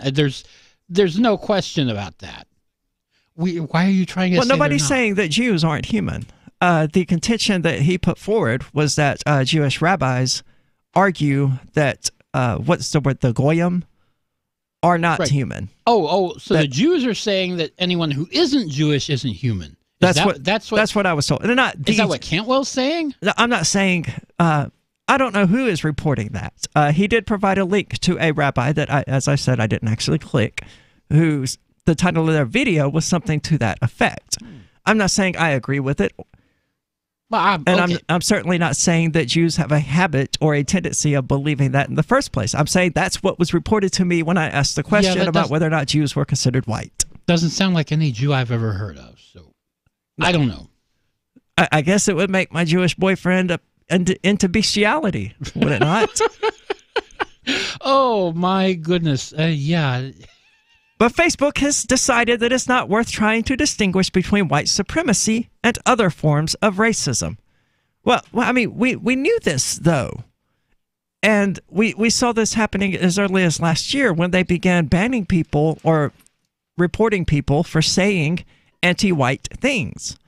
And the kind of people who were upset about how you could say anything you wanted about white people were upset because they were suddenly being blocked and banned for making anti-white jokes.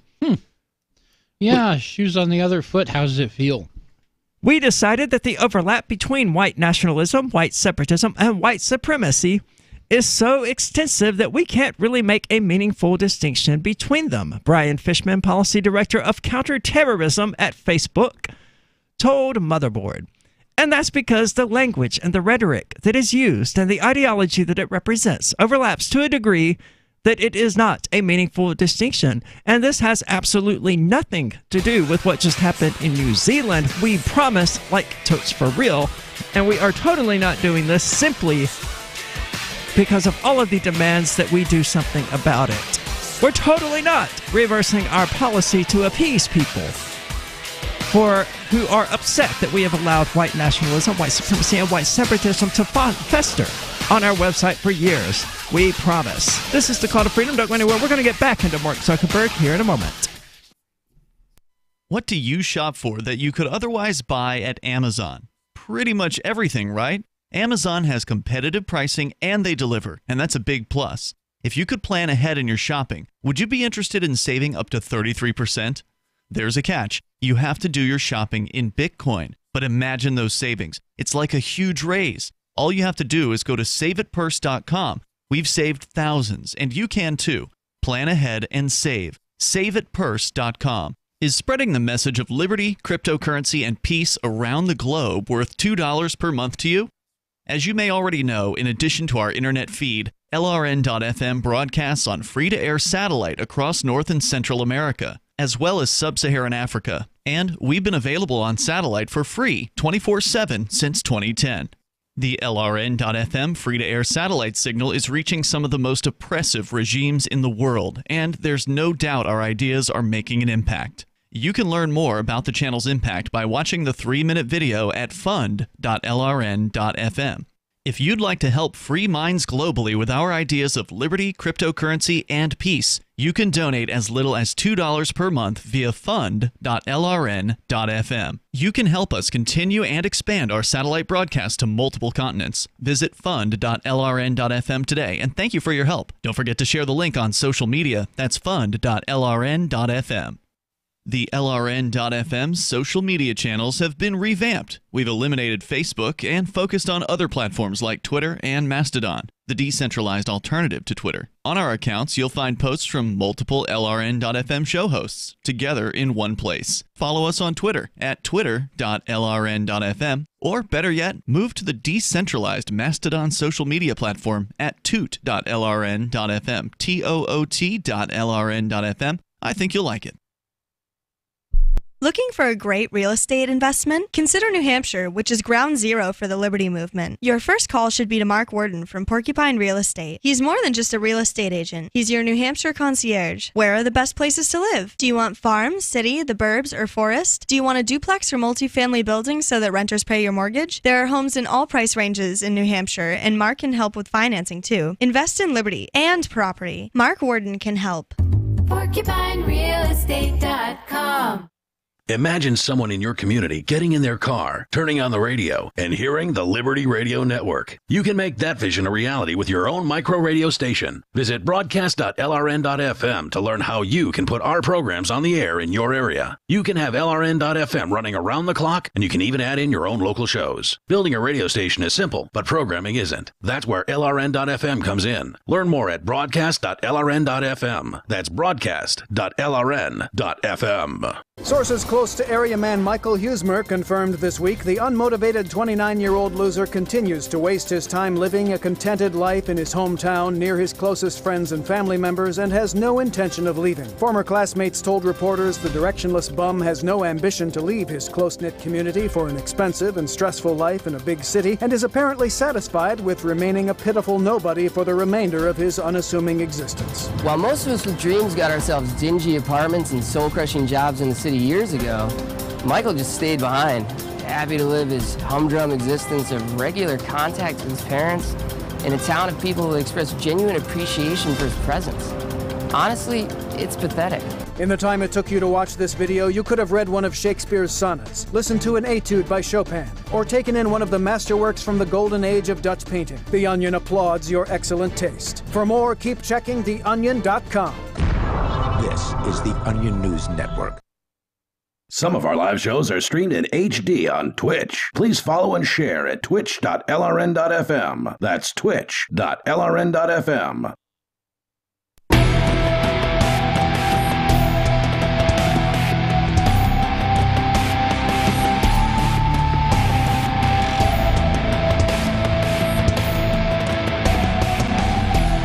All right, welcome back to the Call to Freedom here on LRN.FM, and this is a reminder that our podcasts have moved from Spreaker and can now be found on Podbean at calltofreedomlive.podbean.com.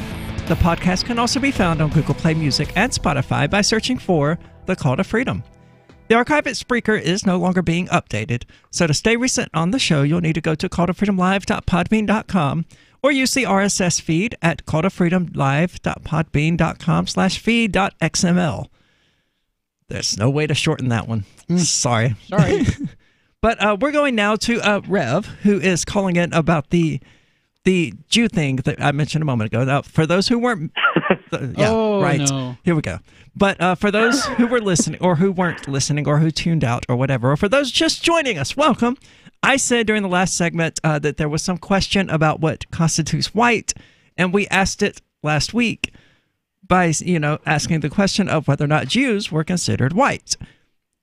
And I asked Rev this because Rev, he comes to us from the alt-right. So generally speaking, he has some idea of what the alt-right believes in regard to Jews and whether or not they're white. And what he sent me was, Rev, describe what you sent me, please. Yeah, so real quick, I wasn't going to call in as me, but this was too good. I can feel the headache brewing with Michael already. Hi, Michael. Hi, girl. Anyway, as far as the alt-right goes, the fringes of the alt-right, but the point is that Yitzhak Yosef, Sephardi Rabbi Yitzhak Yosef, has been famously quoted as saying that Goyim are cattle, Goyim, us non-Jews, only exist to serve the Jews. Now, to be fair, a lot of Israelis and a lot of other rabbis and Jews did decry this, at least publicly. However, it's debatable that in inner circles how much more unanimous agreement with this statement that there actually is. And I sent you a reference in the Talmud that I don't remember off the top of my head right now. I want to say the numbers are 1789, but I'm probably screwing that up, where it also talks about the Goyim boiling feces. There are a lot of disgusting references that are very dehumanizing towards Goyim that have been essentially ratified by the innumerable Jewish councils throughout the millennia. Yeah. Interesting. So, is this part of... I've always found it odd that Christians have chosen to worship a God who chose somebody else as his chosen people. To me, that's always been kind of weird. That does sound a little strange. It's like, I love this God. Yeah. I'm not his favorite, but I love him anyway. I was like, I'm sorry, Christianity, look, there are different views on Christianity. I don't really even listen to much of the alt-right stuff at all anymore ever since the whole debacle, whatever. I still have my beliefs and I still, whatever. But the point is that with Christianity, I see it as it's undeniably a proto-Jewish religion, okay? Like, it's undeniable. They basically just took the Torah and, added to it and then added their own kind of blasphemous books. Like, if you look at Isaiah 7:14, when it says that the Moshiach, as the Jews say, the Messiah will be born of an Almach, right? So in all the Christian texts, if you look at like carm.org and even the most intellectual apologetic Christians, for once I'm not going to bash Muslims, I'm going to bash Christians. Anyway, the point is that the Christians see that from the Greek Parthenos as virgin, right? But it's not. The Hebrew word is betulach, for virgin.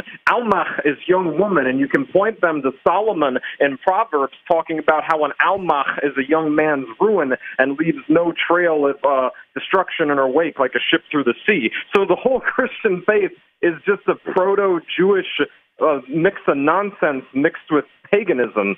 So, yeah. I can't argue with any of that. I can't either. But I don't know. I can't blame that on the Jews because what I see historically was just people seeing this opportunity and seizing upon it to subvert a religious practice toward their own ends, rather than, the Jews being like, oh, we can put out this perversion of our religion called Christianity, and we can dupe people into engaging in nihilistic behavior. Yes, that's what I think happened. It's not what I think happened. Okay. I understand that you think that's what happened. I'm not saying it didn't. I'm just saying I do not believe that's what happened.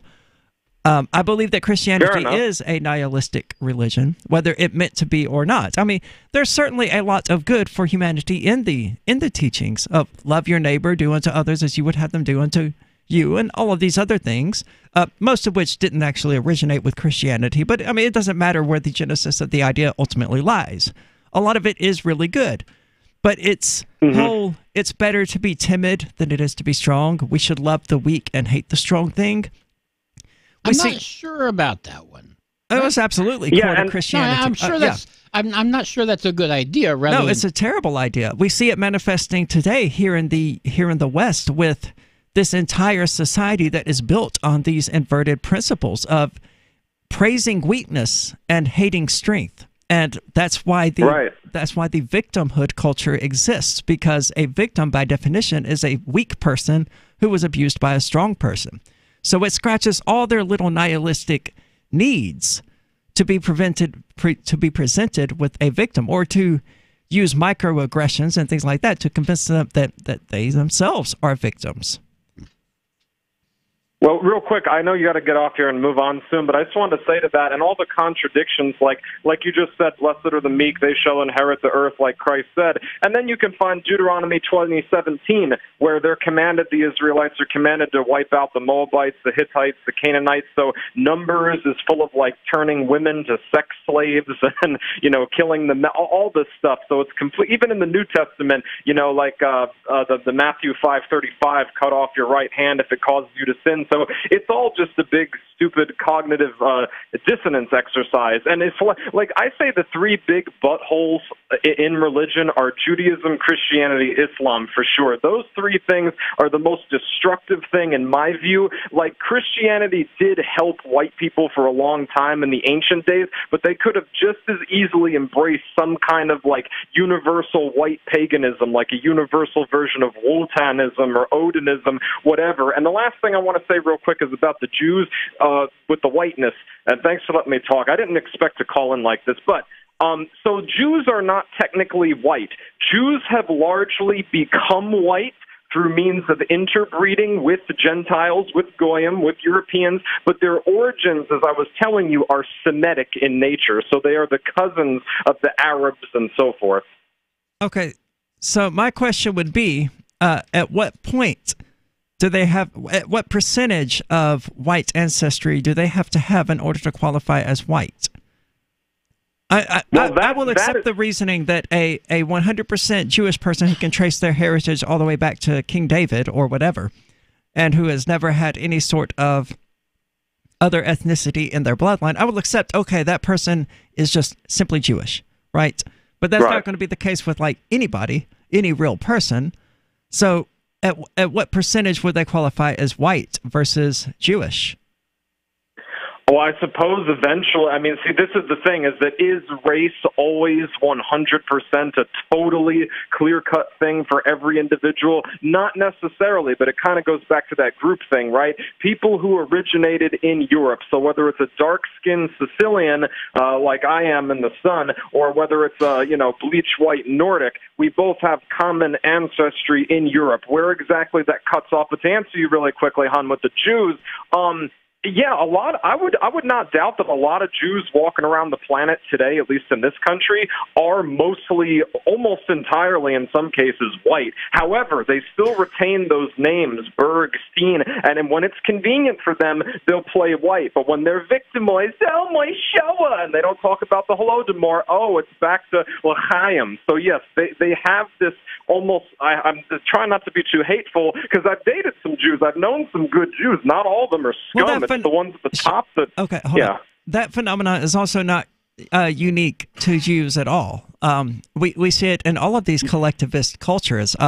We see it from the LGBT community, from the female community, saying, oh, well, gender shouldn't matter, sex shouldn't matter, orientation shouldn't matter, right up until it's convenient for it to matter. Oh, you didn't hire me? Right. Oh, it's suddenly because I'm LGBT. Suddenly my orientation plays into it.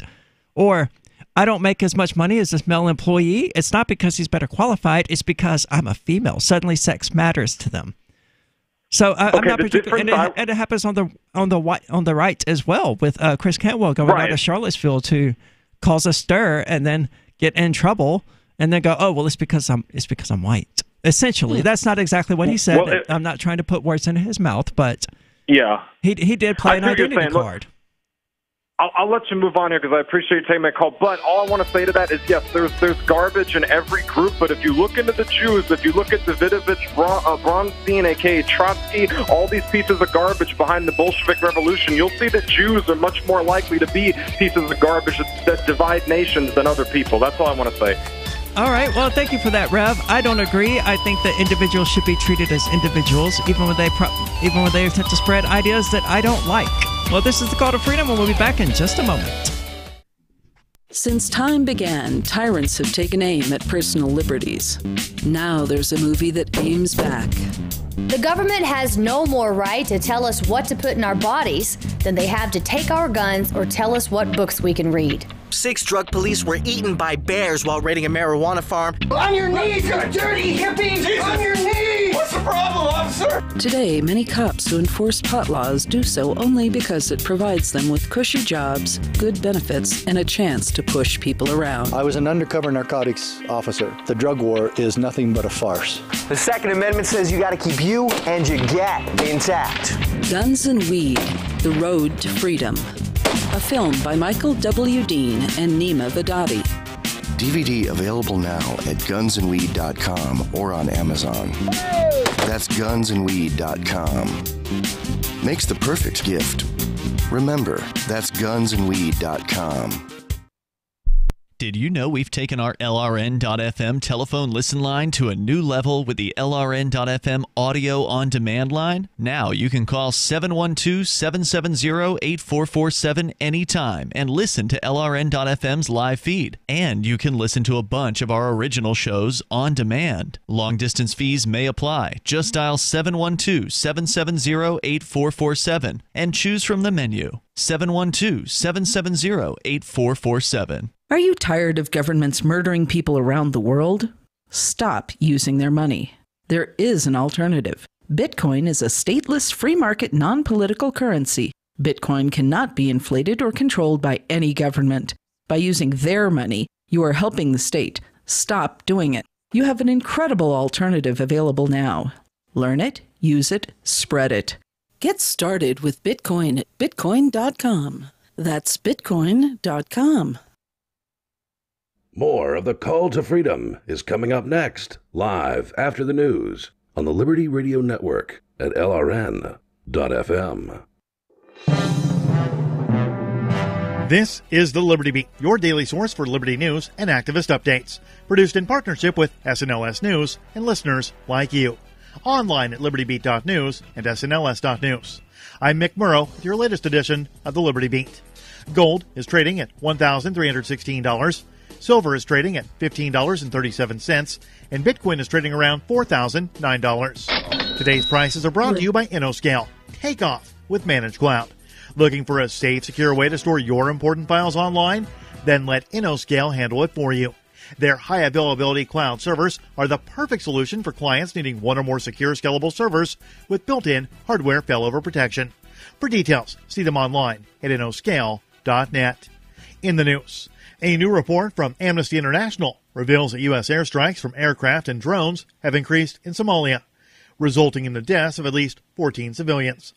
The Conscious Resistance, citing the Mind Unleashed, says that due to a literal blackout of all news related to the ongoing wars waged by the U.S. military, most Americans can't name the nations in which the military is currently engaged in conflict or dropping bombs. The report, titled The Hidden U.S. War in Somalia, details the history of terrorist attacks by al-Qaeda and al-Shabaab, the history of U.S. military involvement in Somalia, the current numbers on drone strikes, and the impact on Somalis. The report also outlines conclusions about how the U.S. military should approach the situation moving forward. The report shows the U.S. military has tripled the annual rate of drone strikes in Somalia since April 2017. The number of strikes in 2018 was higher than strikes taking place in Libya and Yemen combined. Despite the increase in strikes, the U.S. military continues to claim that no civilians have died. The Amnesty International report investigates 5 incidents in Lower Subel, Somalia, in which 14 civilians were killed and 8 injured. The Liberty Beat is sponsored in part by Bray Botanicals, high-quality kratom and CBD at reasonable prices with excellent customer service. Bray Botanicals is activist-owned and mission-driven, fighting for your right to consume plant-based medicine and natural remedies. Find out more at mybraybotanicals.com. And listen up, Liberty Beat listeners. Right now, you can save 10% off your purchase by using promo code SNLS at checkout. This is the latest edition of the Liberty Beat, online at libertybeat.news and snls.news. I'm Mick Murrow reporting. Your news now continues. Documents obtained by the American Civil Liberties Union reveal that local police are helping ICE spy on Americans. That word comes in a report from The Mind Unleashed, which says that in May of 2018, the ACLU of Northern California filed a Freedom of Information Act lawsuit against the U.S. Immigration and Customs Enforcement after the agency refused to comply with requests for records related to a massive automatic license plate reader database operated by a company called Vigilant Solutions. The records reveal that local law enforcement agencies are helping ICE by sharing residents' location information with the federal agency. The documents reveal that more than 9,000 ICE agents have access to the license plate reader database as a result of a $6.1 million contract with Vigilant Solutions. The Verge first reported on the contract in 2018. In yet another major move from the Lawyers Committee for 9/11 Inquiry, architects and engineers for 9/11 Truth, and 9/11 victim family members Robert McIlvaine and Barbara Krukowski-Rastelli, a joint federal lawsuit has been filed to assess any evidence the FBI may have known about that contributed to the destruction of the towers on 9/11, which may have been kept from Congress. The complaint cites the failure of the FBI and its 9/11 Review Commission to assess key 9/11-related evidence that the FBI can be shown to have had or been aware of. According to the press release issued by architects and engineers for 9/11 Truth, the evidence is relevant to the 9/11 Review Commission's and the FBI's compliance with the mandate from Congress, which should have been assessed by the FBI and 9/11 Review Commission and reported to Congress. The complaint also cites the destruction by the FBI of evidence related to the high fivers. Support for the Liberty Beat comes from the Conscious Resistance Network, featuring videos, news reports, and articles from a spiritual anarchist perspective. Experience the Conscious Resistance at theconsciousresistance.com. How would you like to have your business featured on the Liberty Beat? You can. It's simple. Just send an email to libertybeat@snls.news for details. This is the Liberty Beat, produced in partnership with SNLS News and listeners like you. The Liberty Beat is online at libertybeat.news and snls.news. I'm Mick Murrow reporting with the latest edition of the Liberty Beat, reminding you, spread liberty with a smile.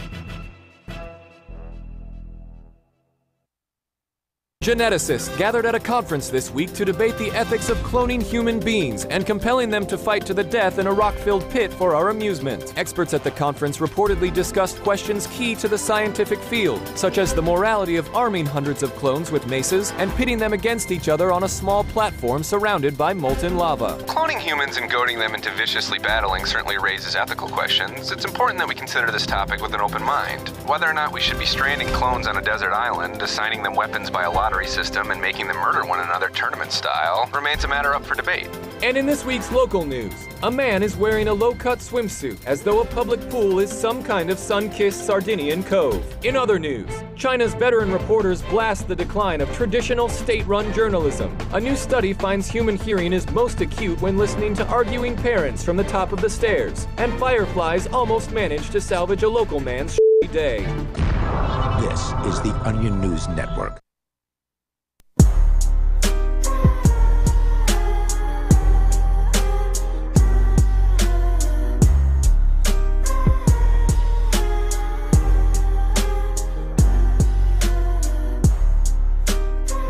Welcome back. This is the Call to Freedom, and I don't know if you heard the news, but it sounds like the EU, the European Union, has broken the interwebs.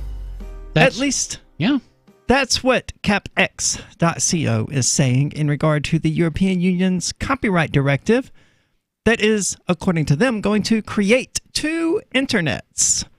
Now, I think they might be a little confused about the technical aspects of the internet, but let's overlook that for the time being and get to what they have to say about it. The European Parliament's approval of the copyright directive today is the end of the internet as we know it. Ooh, the fear-mongering is going to be strong in this one, so sit back and relax. Or alternatively, sit on the edge of your seat and work yourself up into a frenzy like they want you to do. I'm going to relax. Yeah, me too. This new regulation creates substantial new controls on what we can share online, which threaten freedom of expression, undermine creativity, and cement the dominance of technology giants. The copyright directive will create two internets. The first, a heavily censored version for European users, including filters to prevent you from uploading content.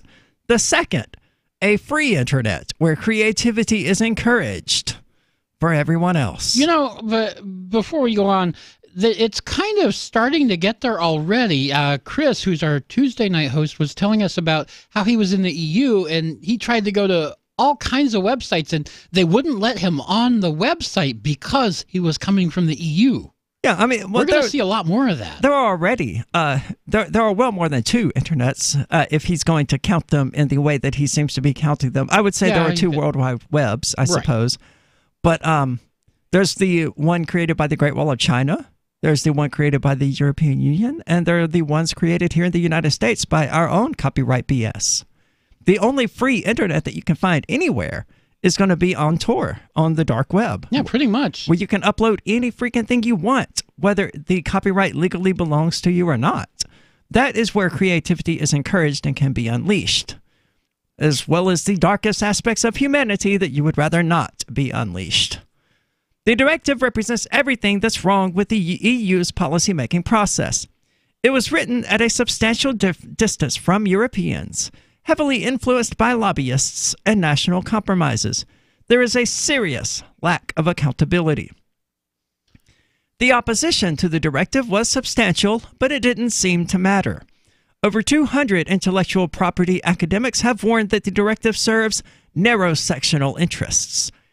Even substantial parts of the European music industry have raised concerns about the scheme.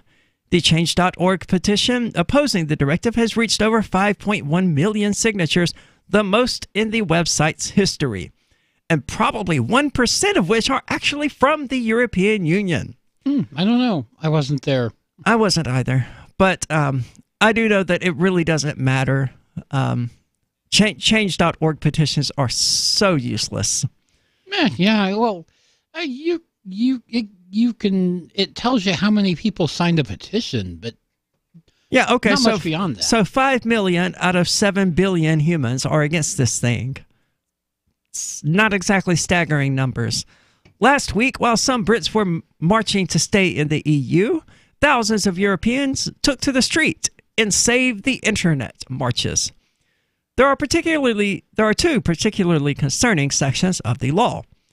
Article 11 prevents news aggregators, such as search engines and social media companies or Rational Review News Digest, from linking and providing snippets of news articles without paying a link tax. This is clearly absurd. Yeah, that's ridiculous. You send traffic to somebody and you have to pay them for the privilege? It should be the other way around. There is no reason. It is the other way around. When I found out that Rational Review was going to begin, having the Call to Freedom in its things, I was like, okay, well, we're going to begin promoting you. Right. That's we're paying you, so to speak, for promoting us. It's mutually beneficial. Spreading us. Yeah. This is mutually harmful. Yeah. Oh, it's absolutely harmful. It is the responsibility of news organizations to monetize their content through advertisements or paywalls, not attempt to siphon revenues from more successful technology companies. I would agree. I would think that it's probably going to be used to target Google and things like that. Now, see, what Google will do is just shut the thing down. They've already shut down Google News in Spain for something similar. In practice, this will concentrate power in the hands of large news sites who are most likely to reach deals to license the right to link to each other and other sites. A German study found almost 2/3 of revenue will go to a single publisher and just 1% to smaller publishers. It's therefore no surprise that the multinational publishing industry lobbyists pushed the directive. The internet was supposed to democratize. Oh, really? This is the moment you choose to put a freaking subscribe ad right in the middle of the page. When we're halfway through the freaking article. We still don't have an ad blocker on the studio computer, huh? Well, that was technically JavaScript. I don't think an ad blocker would have gotten that. I've got an ad blocker on my phone, and I have no ad at that point in the article. No pop-up, no nothing. Well, what browser are you using? JavaScript performs differently on mobile browsers anyway. In 2014, Google shut down Google News in Spain to avoid legal liability in response to a similar domestic law. And again, we do have an ad blocker. I just use incognito modes when I sit down at computers that aren't mine. Right. Yeah. It's just, they don't have the ad blocker in incognito. No extensions work in incognito modes. You can turn it on in incognito. Not that I'm aware of. Yeah, in Chrome, yeah. Okay. Article 13 makes platforms like Google, Facebook, Twitter, Tumblr, and web forums proactively liable for breaking copyright. It reverses the onus, assuming user-generated content breaks copyright unless proven otherwise. Guilty until proven innocent. This undermines the essential internet principle that platforms should not be legally responsible for the content produced by their users. Platforms are like libraries. When a book breaks copyright or is defamatory, it is removed. But you do not sue a library for what authors write. You go straight to the source. Right, exactly. Yeah, I don't think the analogy really holds up, though. Well, the library chooses what books to carry. Yeah, and YouTube and them don't. You can upload anything you want to YouTube, and that sort of open. That's even worse. That sort of open door, I would think, should open them up to some liability, and they preemptively address that with things like Content ID. So I think they're doing a good job of their own and don't need legalization or any sort of legislation in order to entice them to pursue that further. But while they must remove the content on request if it breaks a law, internet platforms should not be liable for everything people say. Well, obviously, copyright is often... They can't... I would use this analogy. They're no more liable for things you say on Facebook or YouTube or Google or whatever than AT&T or Verizon are for things you text message. Yeah, in a sane world, yeah. Yeah, you're just using their platform to say something that's on your mind to certain individuals, right? Right. That's the same thing whether you're doing it via a text message or a Telegram group or a Facebook group or just posting to your wall on Facebook. The EU is no longer that world anymore. Copyright is often unclear and contested. Because they will be legally liable, Facebook, YouTube, and other platforms will need to use automated systems to prevent users posting swaths of content from images, videos, and music through to humorous gifs and memes. Yeah, memes are dead in Europe. Goodbye. In practice, this means new complex upload filters. So when we jokingly said that if they really wanted to cause a revolution in Europe, they would ban memes, Europe banned said, memes. "Here, hold my beer. We're going to ban memes." They really did here hold my beer on it. Now, what will be interesting, but is meme culture as dominant in the EU as it is here in the United States? I spoke too soon. That subscribe thing popped up on my phone. But YouTube has pointed to the example of Despacito by Luis Fonsi and Daddy Yankee, which has been viewed almost 6 billion times and contains multiple copyright issues and publishing right disputes. And we're going to get further into this. This is the Call to Freedom.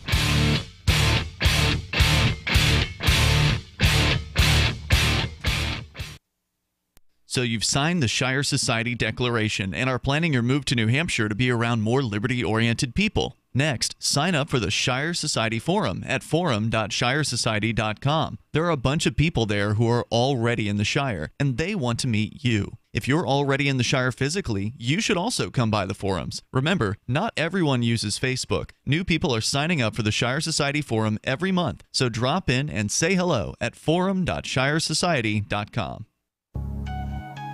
A congressman recently revealed that legislation totaling 2,900 pages and involving more than $1 trillion was available to members of Congress for less than 48 hours to study and consider. That's over 60 pages of legislation per hour. Do you think anyone read the entire bill? I'm Jim Babka with DownsizeDC.org. Consider a proposal buried in a 3,200-page, $388 billion bill, which would have empowered committee chairmen or their agents to examine Americans' tax returns. When this horrible provision came to light, no one claimed to know how it got into the bill. One congressman questioned said, "I didn't write it, I didn't approve it, I wasn't even consulted." If your attorney represented you this way, he might be disbarred. But this is how Congress represents you every day. That's why DownsizeDC.org has created the Read the Bills Act. You can force Congress to read their bills before they pass them at DownsizeDC.org.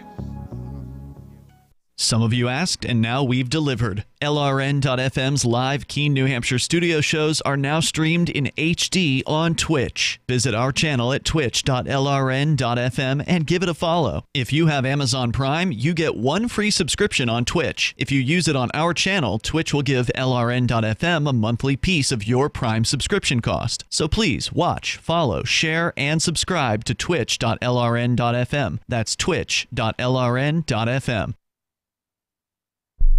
The new 4th edition of Healing Our World, The Compassion of Libertarianism, will take your understanding of liberty to a deeper level and has over 1,300 updated references, new cartoons, and a foreword by Dr. Ron Paul. With discounts for multiple book purchases, the 4th edition of Healing Our World is a great gift for the liberals, pragmatists, environmentalists, and Christians in your life who think libertarianism is cold-hearted. Get yours today at healing.freetalklive.com and use promo code FTL for a $5 discount. Did you know you can listen to LRN.FM via our free-to-air satellite channels? We have channels over nearly all of North America and much of Africa. All you need is an affordable receiver and a dish as small as 30 inches. There are no monthly fees. Learn more at sat.lrn.fm. Plus, if you are a broadcaster or want to be one, this is a good delivery method for our content. See our coverage maps and get details at sat.lrn.fm. That's sat.lrn.fm. sat.lrn.fm. Why did you move to the Shire? I moved here to the Shire because there's other people around who take liberty just as seriously as I do. I moved to the Shire because I saw videos of people challenging authority and thought that I could get support myself. It called to me, like, do this, right now. I wanted to be around people like me who got it, and once I got here, I knew there was nowhere else that I wanted to be. I've always wanted to change the world, so I moved to the Shire to join people who were actually working towards doing the same thing. The people here are awesome, loving, and positive. It was for the adventure and for the feeling of something important is happening here, and I just wanted to come to sort of be part of that. Visit ShireSociety.com to read and sign the Shire Society Declaration and learn the reasons why, if you love liberty, you should immigrate to the Shire. Plus, connect with others via the forum at shiresociety.com. That's shiresociety.com. Love what we do? Please help support our international satellite channels at patreon.lrn.fm. That's patreon.lrn.fm.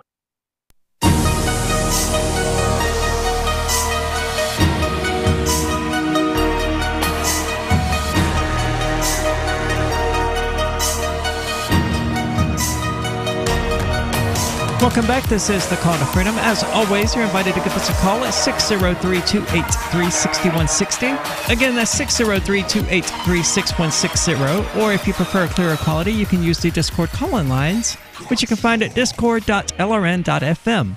And we've been having a discussion about the fracturing of the internet, the end of the internet, according to CapX, and how it's just totally ruined forever because of new censorship restrictions in the European Union. Well, I would argue that it's not even ruined forever there, and that people will just utilize ways around it in the same way they do in China. Yeah, VPN. Yeah. There you go. But the video that we were talking about, Despacito, I guess. I don't know. I've never watched that stupid crap. It contains multiple. I actually have. It contains multiple copyrights, ranging from sound recording to publishing rights. Although YouTube has agreements with multiple entities to license and pay for the video, some of the rights holders remain unknown. That uncertainty means we might have to block videos like this to avoid liability under Article 13. Multiply that risk with the scale of YouTube, where more than 400 hours of video are uploaded every minute. And the potential liabilities could be so large that no company could take on such a financial risk. Not even Google. YouTube has warned that they would block access to videos viewed 90 billion times a month in Europe because of uncertain copyright. God, I did not realize the extent to which people watched YouTube. They watch it a lot. Well, I spent my entire day yesterday watching YouTube. But that is a lot. 90 billion times a month. Wow. That's just the videos they would have to block. While this all will be an expensive pain, Article 13 is a gift to the largest platforms in some ways. Only the largest companies will be able to afford to comply with the legislation by creating automated copyright assessment and licensing with owners. Newer and smaller platforms will not be able to compete. This locks in place the largest companies. Yeah, you want to try to compete with YouTube? Sorry, the government doesn't want you to. Well, free market or not, it's like Facebook. Nobody's going to take down YouTube anytime soon. No, now they're not even going to be able to make the attempt. But there is always LBRY, that's LBRY, which is a blockchain-based video sharing platform. It's actually a file sharing platform, but I've been on it for a while, and let me tell you, it's YouTube on the blockchain. That's what it is. They do give you a lot of free LBC just for doing various milestones that you would do anyway, like setting up an account, installing the software, updating it. That's usually good for 50 LBC. And, you know, there was a time when LBC was nearly $1 per coin. So there's a reason to do it. Okay, that's not too bad. No, it's not. And you do get to watch all kinds of free content and things like that. Of course, a lot of people put their videos behind paywalls. I believe Free Talk Live is now found on LBRY as well. Call to Freedom is too, technically, but do you have any idea how large a 720p video is when it lasts 3 hours? It's large. I do not have enough file space available for video games, my computers, my music, and videos of the Call to Freedom. I simply don't. So when I had to make a choice about what to cut, it was those from LBRY that weren't getting viewed anyway. It sucks because LBRY is a great company. We actually know the founder, and it's a great platform, but hosting 200 videos at that level of quality, it just isn't feasible. Yeah, that's how did you exceed a terabyte there? I don't know. I mean, I don't remember what the exact usage was before I had to look at uninstalling games and things like that, but it was overkill. It was way more than because you know, there's no external server to which I can upload them. Like, that's why Podbean is so fine. Sure, every episode is like 150 megabytes, but once I upload it, I can delete it and move on with my life. Right, because it's all hosted there and they worry about it. Yeah, but with LBRY, is closer to torrenting in that it has to stay on your computer to be available to people. And the only part that's actually stored on the blockchain is the pointer on where they can find it. So I guess it's torrenting on the blockchain would be a better way to put it. Sounds like closer to what it is. Yeah. So they look on the blockchain to find out where this content they want is located, and it points them to your computer, and voila, they download the content that they want. You can do that in the European Union. They cannot stop that because it operates in the same way that torrenting does. It's not going to be easy. Sure, I guess technically it's possible, but it's not going to be easy for them to block that. Yeah, and even the Pirate Bay is still around, and it's not going anywhere. So if you're a creative person and you find your videos or songs or whatever being blocked on YouTube for users within the European Union, I would recommend putting them on LBRY instead and sharing the link to your friends in the European Union and allowing them to enjoy your content. But according to CapX, the fight for internet freedom does not end here. In fact, I would just point out that I gave you a way to continue fighting for internet freedom in the face of censorship. But first, this directive must now be transposed into domestic laws.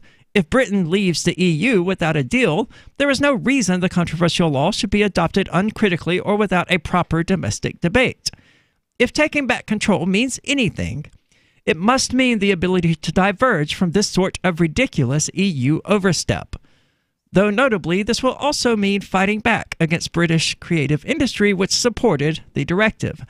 And a totally misused parenthetical statement again. And this one is just fixed to the end of the paragraph, right? Right. I don't know why it is.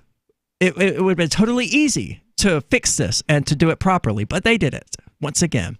This is what I have to begin to wonder. Is this what they're teaching people in journalism school now? It's not even a complete sentence at this point. Anyway, sorry. Second, there are still fights to be won. Look, I'm a writer and an editor. It really gets under my skin to see crap like that because it's so simple and so easy to fix. Second, there are fights still to be won. It emerged last weekend that the Conservative government is planning a new Ofweb regulator, an iPlod. These words mean nothing to me. The CapX is a UK organization. It's kind of similar to FEE here. They're a free market organization in the UK. So the Ofcom is a UK government agency that regulates telecommunications. They're kind of like the UK's FCC. Okay, but what is Ofweb? Ofweb is what they're calling what this new regulator is going to be. It's like a play. It's like a pun. And why are they calling it iPlod? That one I'm not sure about. The new regulator would have the power to enforce a strict online harm code of conduct and levy huge fines on social media companies, web forums such as Mumsnet, and even media websites like The Times and Telegraph, which have comment sections. This is press regulation by the back door. It would create an extraordinary system of censorship by giving the state the power to decide what we can view online.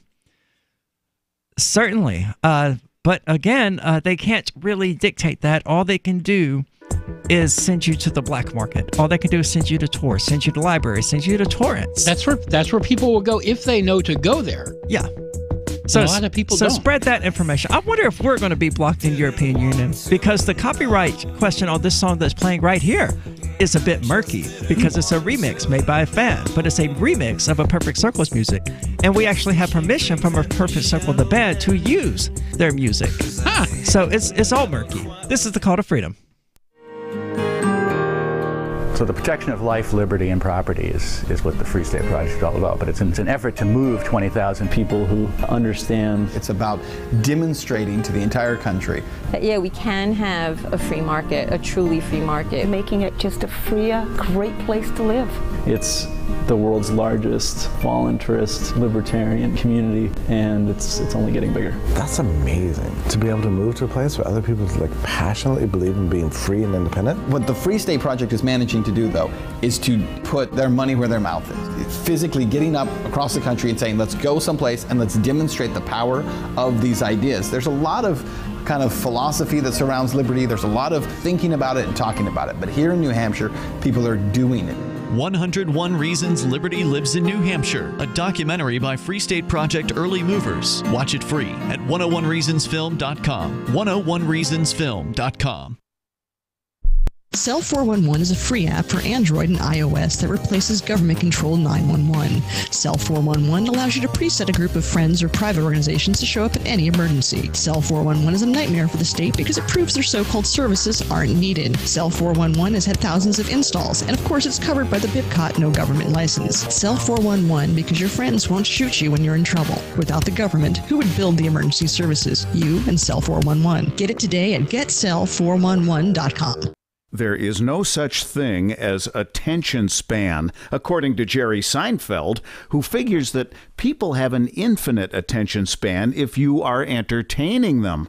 Hey, he's kept us from channel surfing for several decades, and now he's making more millions as a Las Vegas headliner. With money and attention so scarce now, effective communication skills have never been more important, especially if you're looking for work. So choose every single word as though it was the last word the person you're speaking to will hear. Otherwise, it might be. Avoid redundancies such as added bonus, advance warning, end result, prior history, or personal belongings. And avoid cliches like the plague. Just kidding. For more tips, hit survivalspeech.com. I'm Holland Cook.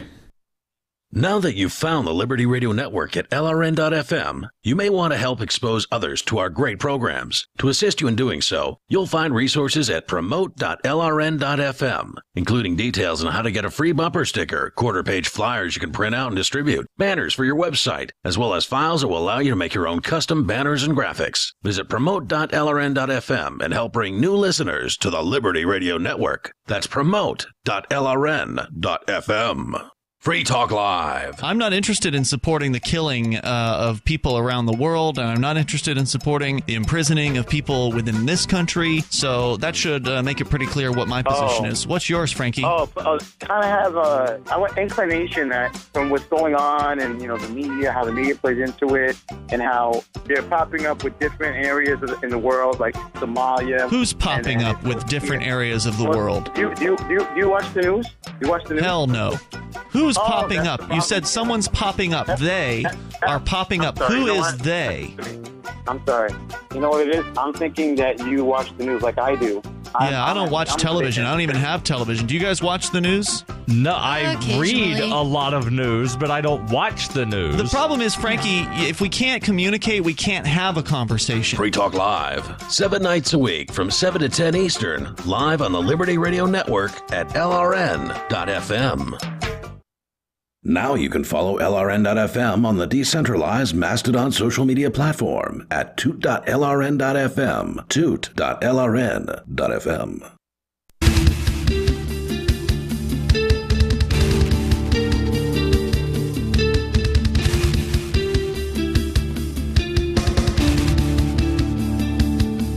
All right, welcome back to the Call to Freedom here on LRN.FM, broadcast as always from the Liberty Radio Studio here in Keene, New Hampshire. I'm your host, Arya DeMezzo of theanarchistshemale.com, and joined in the studio today by Michael Hampton from BitcoinHistory.com. And of course, you're invited to give us a call at 603-283-6160. Again, that's 603-283-6160.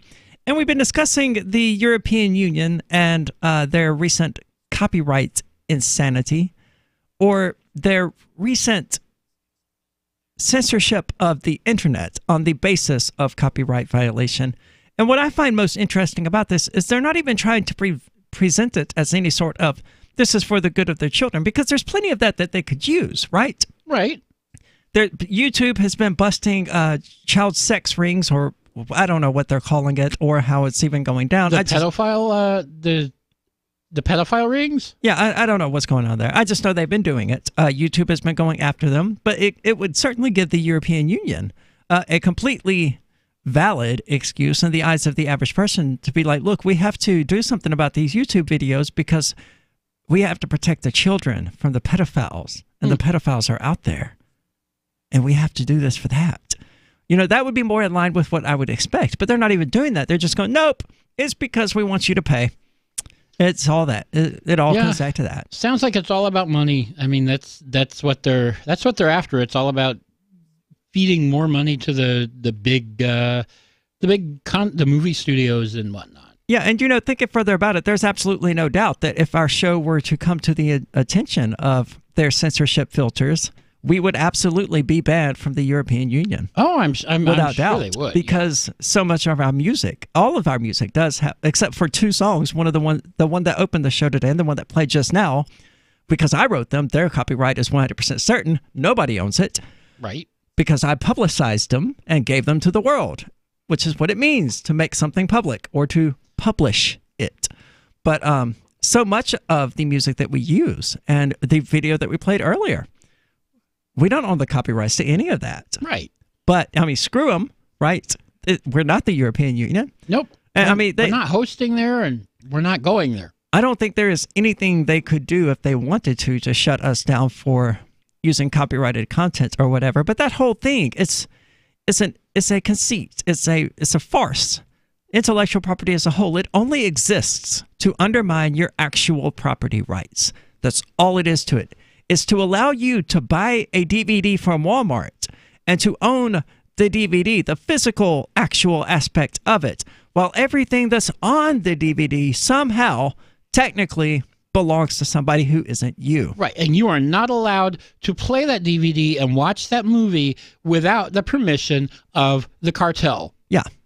And you're not allowed to copy that, even though this is your property that you have. And even if you have a DVD burner, and even if you have plenty of blank DVDs, and even though all of these things 100% absolutely unequivocally, undisputably belong to you, you are not allowed to make copies of that DVD and give them to your friends. Oh, no, that's share. Oh, no, that's not sharing. That's illegal. That's infringement. It is undermining your property rights to use your property as you desire in the name of intellectual property, because even though you physically own all of these things, somehow, by the magic of status logic, it doesn't really belong to you. Status logic, what is that? Well, it's when somebody actually owns a thing and they physically possess that thing, and you go, nuh-uh, that's status logic. That's how status logic works. It's sort of like... So it's not logic. It's sort of like moon logic or insane troll logic or Monty Python logic,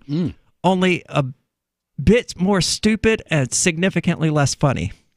Because people actually buy into this. People believe this stuff. There are plenty of people out there who are against the used game industry because they believe that this somehow takes money away from developers and publishers. I'm like, you realize that they were already paid for that. Yeah, they sold a copy of the game. That game passed to the person they sold it to, who then got rid of it and sold it to somebody else.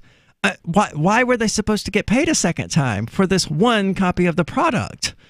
But yeah, I don't get that. But 2 people got to enjoy it. So if I buy a movie and I let a friend hold on, so because if I buy a movie and I let a friend watch it, then I should technically buy that movie twice. Yeah, I don't get that.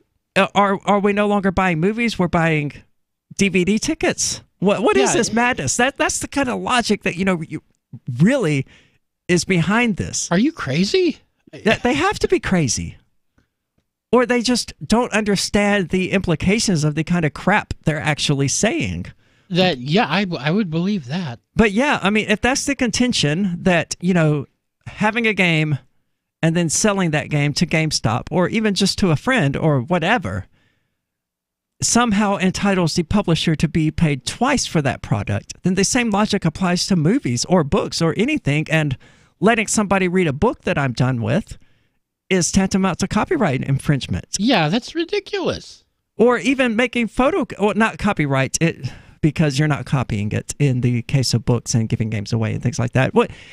Technically, in the case of games, you are, because when you install it, you make a copy of the game, but that starts getting into technical aspects that really aren't important. But it's why things like Microsoft Office actually include a license that actually gives you a limited right to make copies, because it kind of, you have to install it, which, entails copying it, while also having this 4,000-page document about why that totally means you can't take a blank CD and burn it onto it.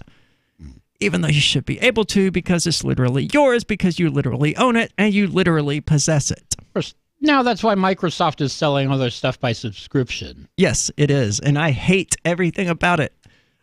I would go back to Office 2003 if it was an option. No, I wouldn't, because 2003 was terrible. 2010 or 2007 were probably the last decent ones.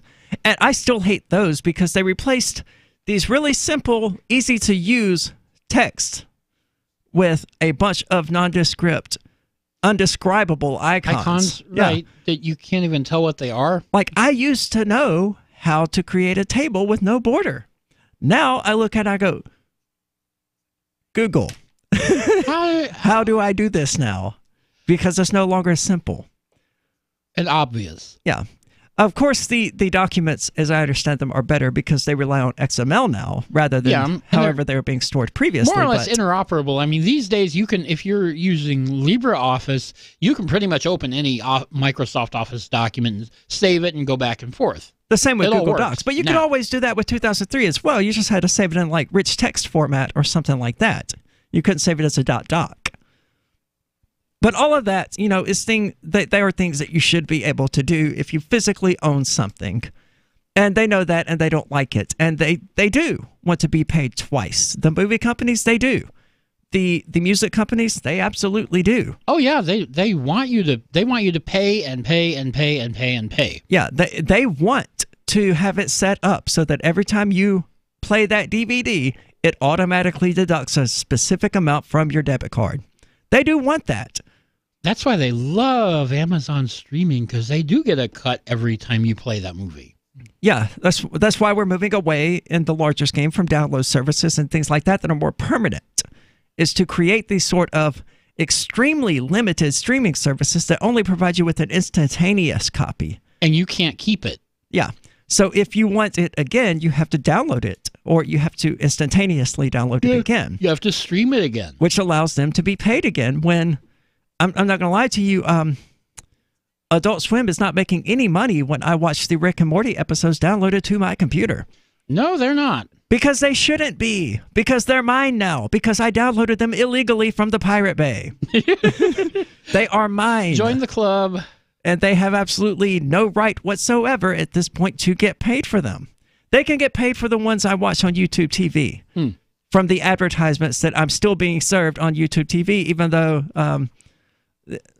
my boyfriend who pays for it $40 a month and still has to watch ads. Oh, yeah. What's the point of that? That kind of nonsense. Well, it's commercials, technically, fed in from live TV. So I don't know how much they can really do about it, but you can skip them just like you could with a DVR. So it's not all bad. It's a really cool service, actually. And it may not exist. Well, I suppose YouTube TV still would, because they've jumped through all the legal hoops and they control what isn't available. Right. But this is a call to freedom. Don't go anywhere. We're going to dig further into copyright here in just a moment. When you hear the word lobbyist, you probably think about greedy corporations, but not all lobbyists are the same. Some are fighting for the freedoms you hold dear. Liberty Lobby LLC is doing just that in New Hampshire, working hard to represent you, not some special interest group. You can help by going to libertylobby.info, where your contribution will give us the tools we need to ensure that your voice is heard. Visit libertylobby.info today to find out more. Is spreading the message of liberty, cryptocurrency, and peace around the globe worth $2 per month to you?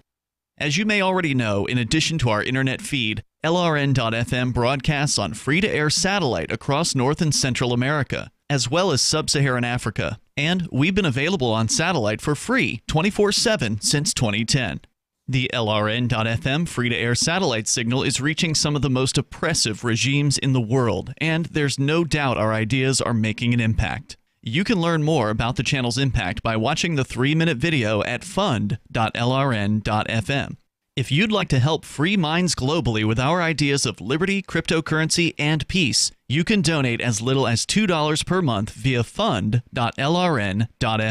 You can help us continue and expand our satellite broadcast to multiple continents. Visit fund.lrn.fm today, and thank you for your help. Don't forget to share the link on social media. That's fund.lrn.fm. LRN.FM is proud to announce our official listening apps for Android and iOS devices. Now you can easily tune into our streams anywhere, anytime on your smartphone or tablet. Just visit apps.lrn.fm or search for LRN.FM in the Android or Apple app stores. Please download, rate us 5 stars, then share the link on your social media, and let your friends and family know how you're listening to LRN.FM. Download it now, free, at apps.lrn.fm. Are you a cryptocurrency advocate? The Crypto Tip is the ideal outreach tool to help new people discover cryptocurrency. It's a printable business card-sized tip that you can give to service providers, preferably in addition to a good cash tip. When the server scans the QR code, it'll bring up an explanation of cryptocurrency, how to install a wallet, and allow them to claim the tip. If they don't claim the crypto, you get your tip refunded to you after a time period you specify. Plus, if they do claim the tip, you get an email alert. Create as many tips as you want at cryptotip.org. That's cryptotip.org. There are lots of ways to listen to Free Talk Live. Our podcast has been around since podcasts began, and now the FTL feed is loaded with content besides our full show archives. Did you know that we make it easy for you to customize your podcast subscriptions? We have different feeds, one that includes only our full shows, one with just the Daily Digest, and one with just the Edgington Post. You decide what you listen to. It's quick and easy to customize your feeds at feeds.freetalklive.com. That's feeds.freetalklive.com. Hi, I'm Derek J. To me, an activist's calling is to actively work to advance a cause. The cause for which I work is personal freedom. I believe my life is best when I engage in voluntary interactions and self-government. I reject the idea that anyone else has a higher claim to my life or my body than I do. I see people who call themselves the government as a threat to my personal freedom. I realize you may feel differently, but my relationship with the people who call themselves the government is completely involuntary. If Starbucks used some of its money to drop bombs, I wouldn't shop there. So why would I support the American empire? The empire does not require my consent. Derek J's Victimless Crime Spree. Watch it for free and order the Director's Cut DVD at victimlesscrimespree.com. That's victimlesscrimespree.com. This is the Liberty Radio Network, broadcasting the latest liberty-oriented audio content 24 hours a day at LRN.FM.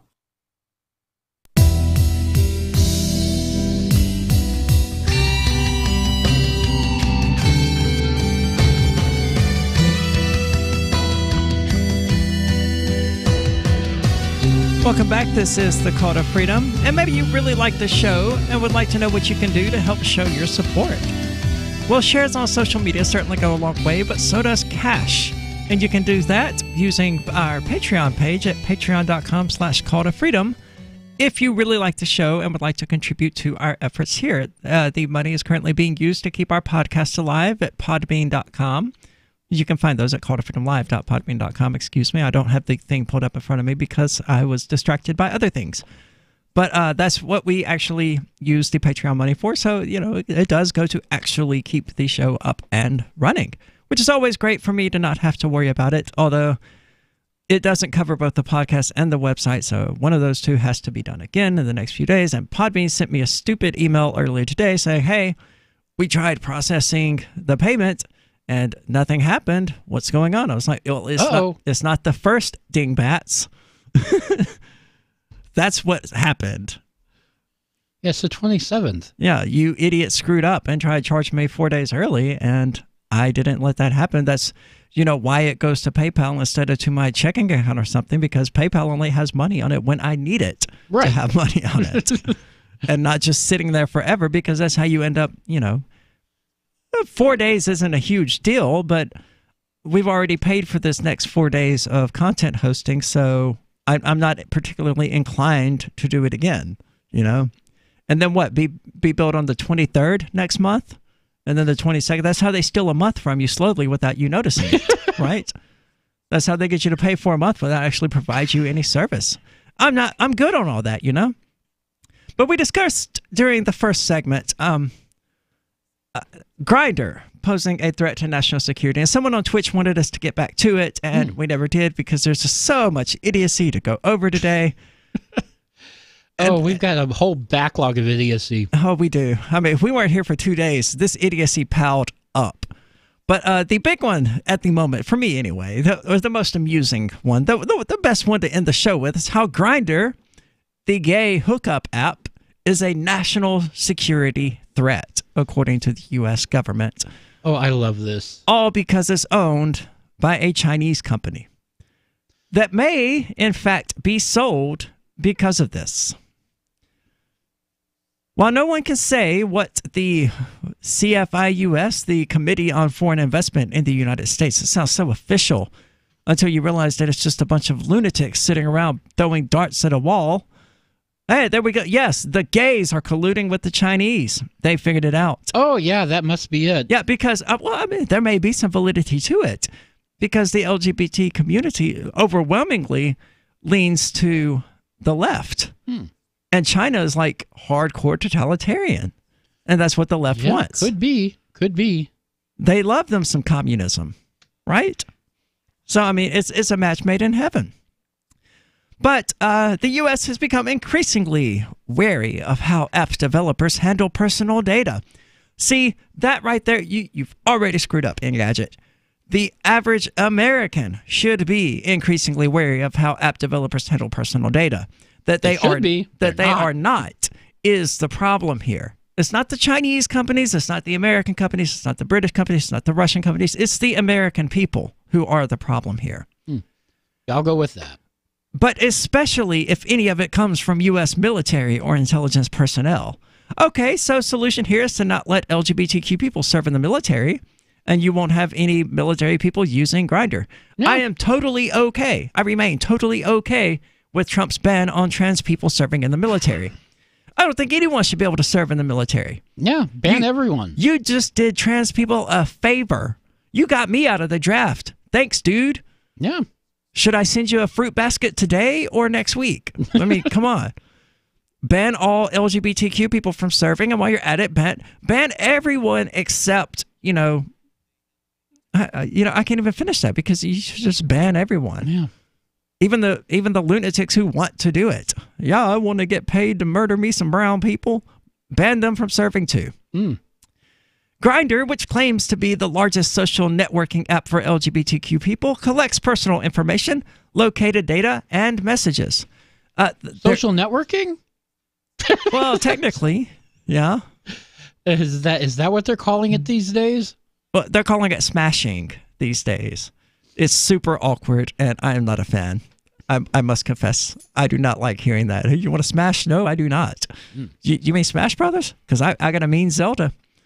Last year, we found out Grindr had been sharing users' HIV status linked to personal info like email addresses, GPS info, and phone IDs with app optimization companies. A few months later, a third-party app used Grindr to reveal user location data. Okay, that's not good. No, it's certainly not. Kunlun has owned Grindr since 2016 when it purchased a majority stake for $93 million. It bought out the remainder in 2018, and as of last summer, it was planning an initial public offering. Now, they hope to sell the app outright. The news highlights how the U.S. treats Chinese tech companies, and not just tech companies, but also tech company officials. The lady that they had arrested up in Canada is still there. Yeah, the last year or so, we've seen a lot of these arrests. And they even mention it. The most high-profile case, of course, the ongoing discord between the U.S. and Huawei. Huawei, yeah. The U.S. has accused the Chinese tech giant of 23 crimes, ranging from wire fraud to trade secret theft. But Huawei isn't the only Chinese tech company at odds with the U.S. In the last 2 years, the government has blocked Chinese bidders from acquiring MoneyGram International and AppLovin. And a few Chinese owners have been forced to divest after they acquired U.S. companies without filing for CFIUS review. I've never heard of this CFIUS bureaucracy. I wasn't either. Do we have any sort of trade embargoes with China? There's the whole trade war that Trump has launched. That's true. I thought that was just tariffs, though. Yeah, I'm not aware of any sort of embargo or anything like that, or any reason that a Chinese person should have to be approved by a government agency in the first place. Yeah, I didn't know there was this. Yeah, we will have to look up this agency and find out exactly what they do, because It's not common that we find out about a new government agency that's been around for a while that nobody's ever heard of. That's true. More specific concerns are not known, according to unnamed sources familiar with the situation. But as a result of CFI US's intervention, Kunlun will look to sell the platform. Previously, it has been prepping for an IPO. Privacy concerns arising from their stake in Grindr were brought up last year in a letter from U.S. Senators Edward Markey, a Democrat, and Richard Blumenthal, also a Democrat. That's curious. I would not have expected that. But it just goes to show that the drums of war are beating loudly on both sides and that they don't particularly care who gets caught in the crossfire. Yeah. The action was sparked by a press report from an NPR News reporting exposing Grindr's practice of sharing the most personal and sensitive information of its users with third-party analytics firms without their informed consent. That data included personally identifiable and sensitive user information, such as HIV status, email address, telephone number, precise geolocation, sexuality, relationship status, ethnicity, and last HIV tested date. Oh, that's just giving away everything. It is. A lot of this is public, though, on your Grindr profile. So it's just there, like your HIV status. If you hide your HIV status, I was swipe left. Nope. Because if you're negative, you don't mind telling people that you don't have HIV, right? That's the logic I have anyway. But Grindr was also taken to court in 2017 by a man whose ex used the platform to harass him using fake profiles. 16 men showed up every day at his door. Oh, my. Each one expecting either violent and degrading sex, drugs, or both. Oh, my goodness. Eric, a 32-year-old aspiring actor living in New York City, didn't know any of them. But the men insisted they knew him. They'd just been chatting with him on the dating app Grindr. That's a pretty bad prank. That is, but it's really funny, you know. If you're not Eric, then I guess it's pretty funny. Well, I mean, it would be funny the first time, you know. If 16 random freaking dudes showed up at my house like, hey, we met on Grindr, it would be funny. If it happened every day for like 3 months, okay, it stops being funny at that point. Yeah, that's taking it way too far. But if you want to troll someone, doing it a couple of times would be very, very funny. But kudos to this chick for having the creative idea, I guess. But shame on her for taking it so far that she had 16 people showing up every single day. So they do have some privacy concerns, and they seem to be relatively valid. But don't go anywhere. This is the Call to Freedom, but Free Talk Live is coming up next. On Free Talk Live, we're bringing people to the ideas of liberty every day. From wrestling superstars like Glenn Jacobs. You guys really are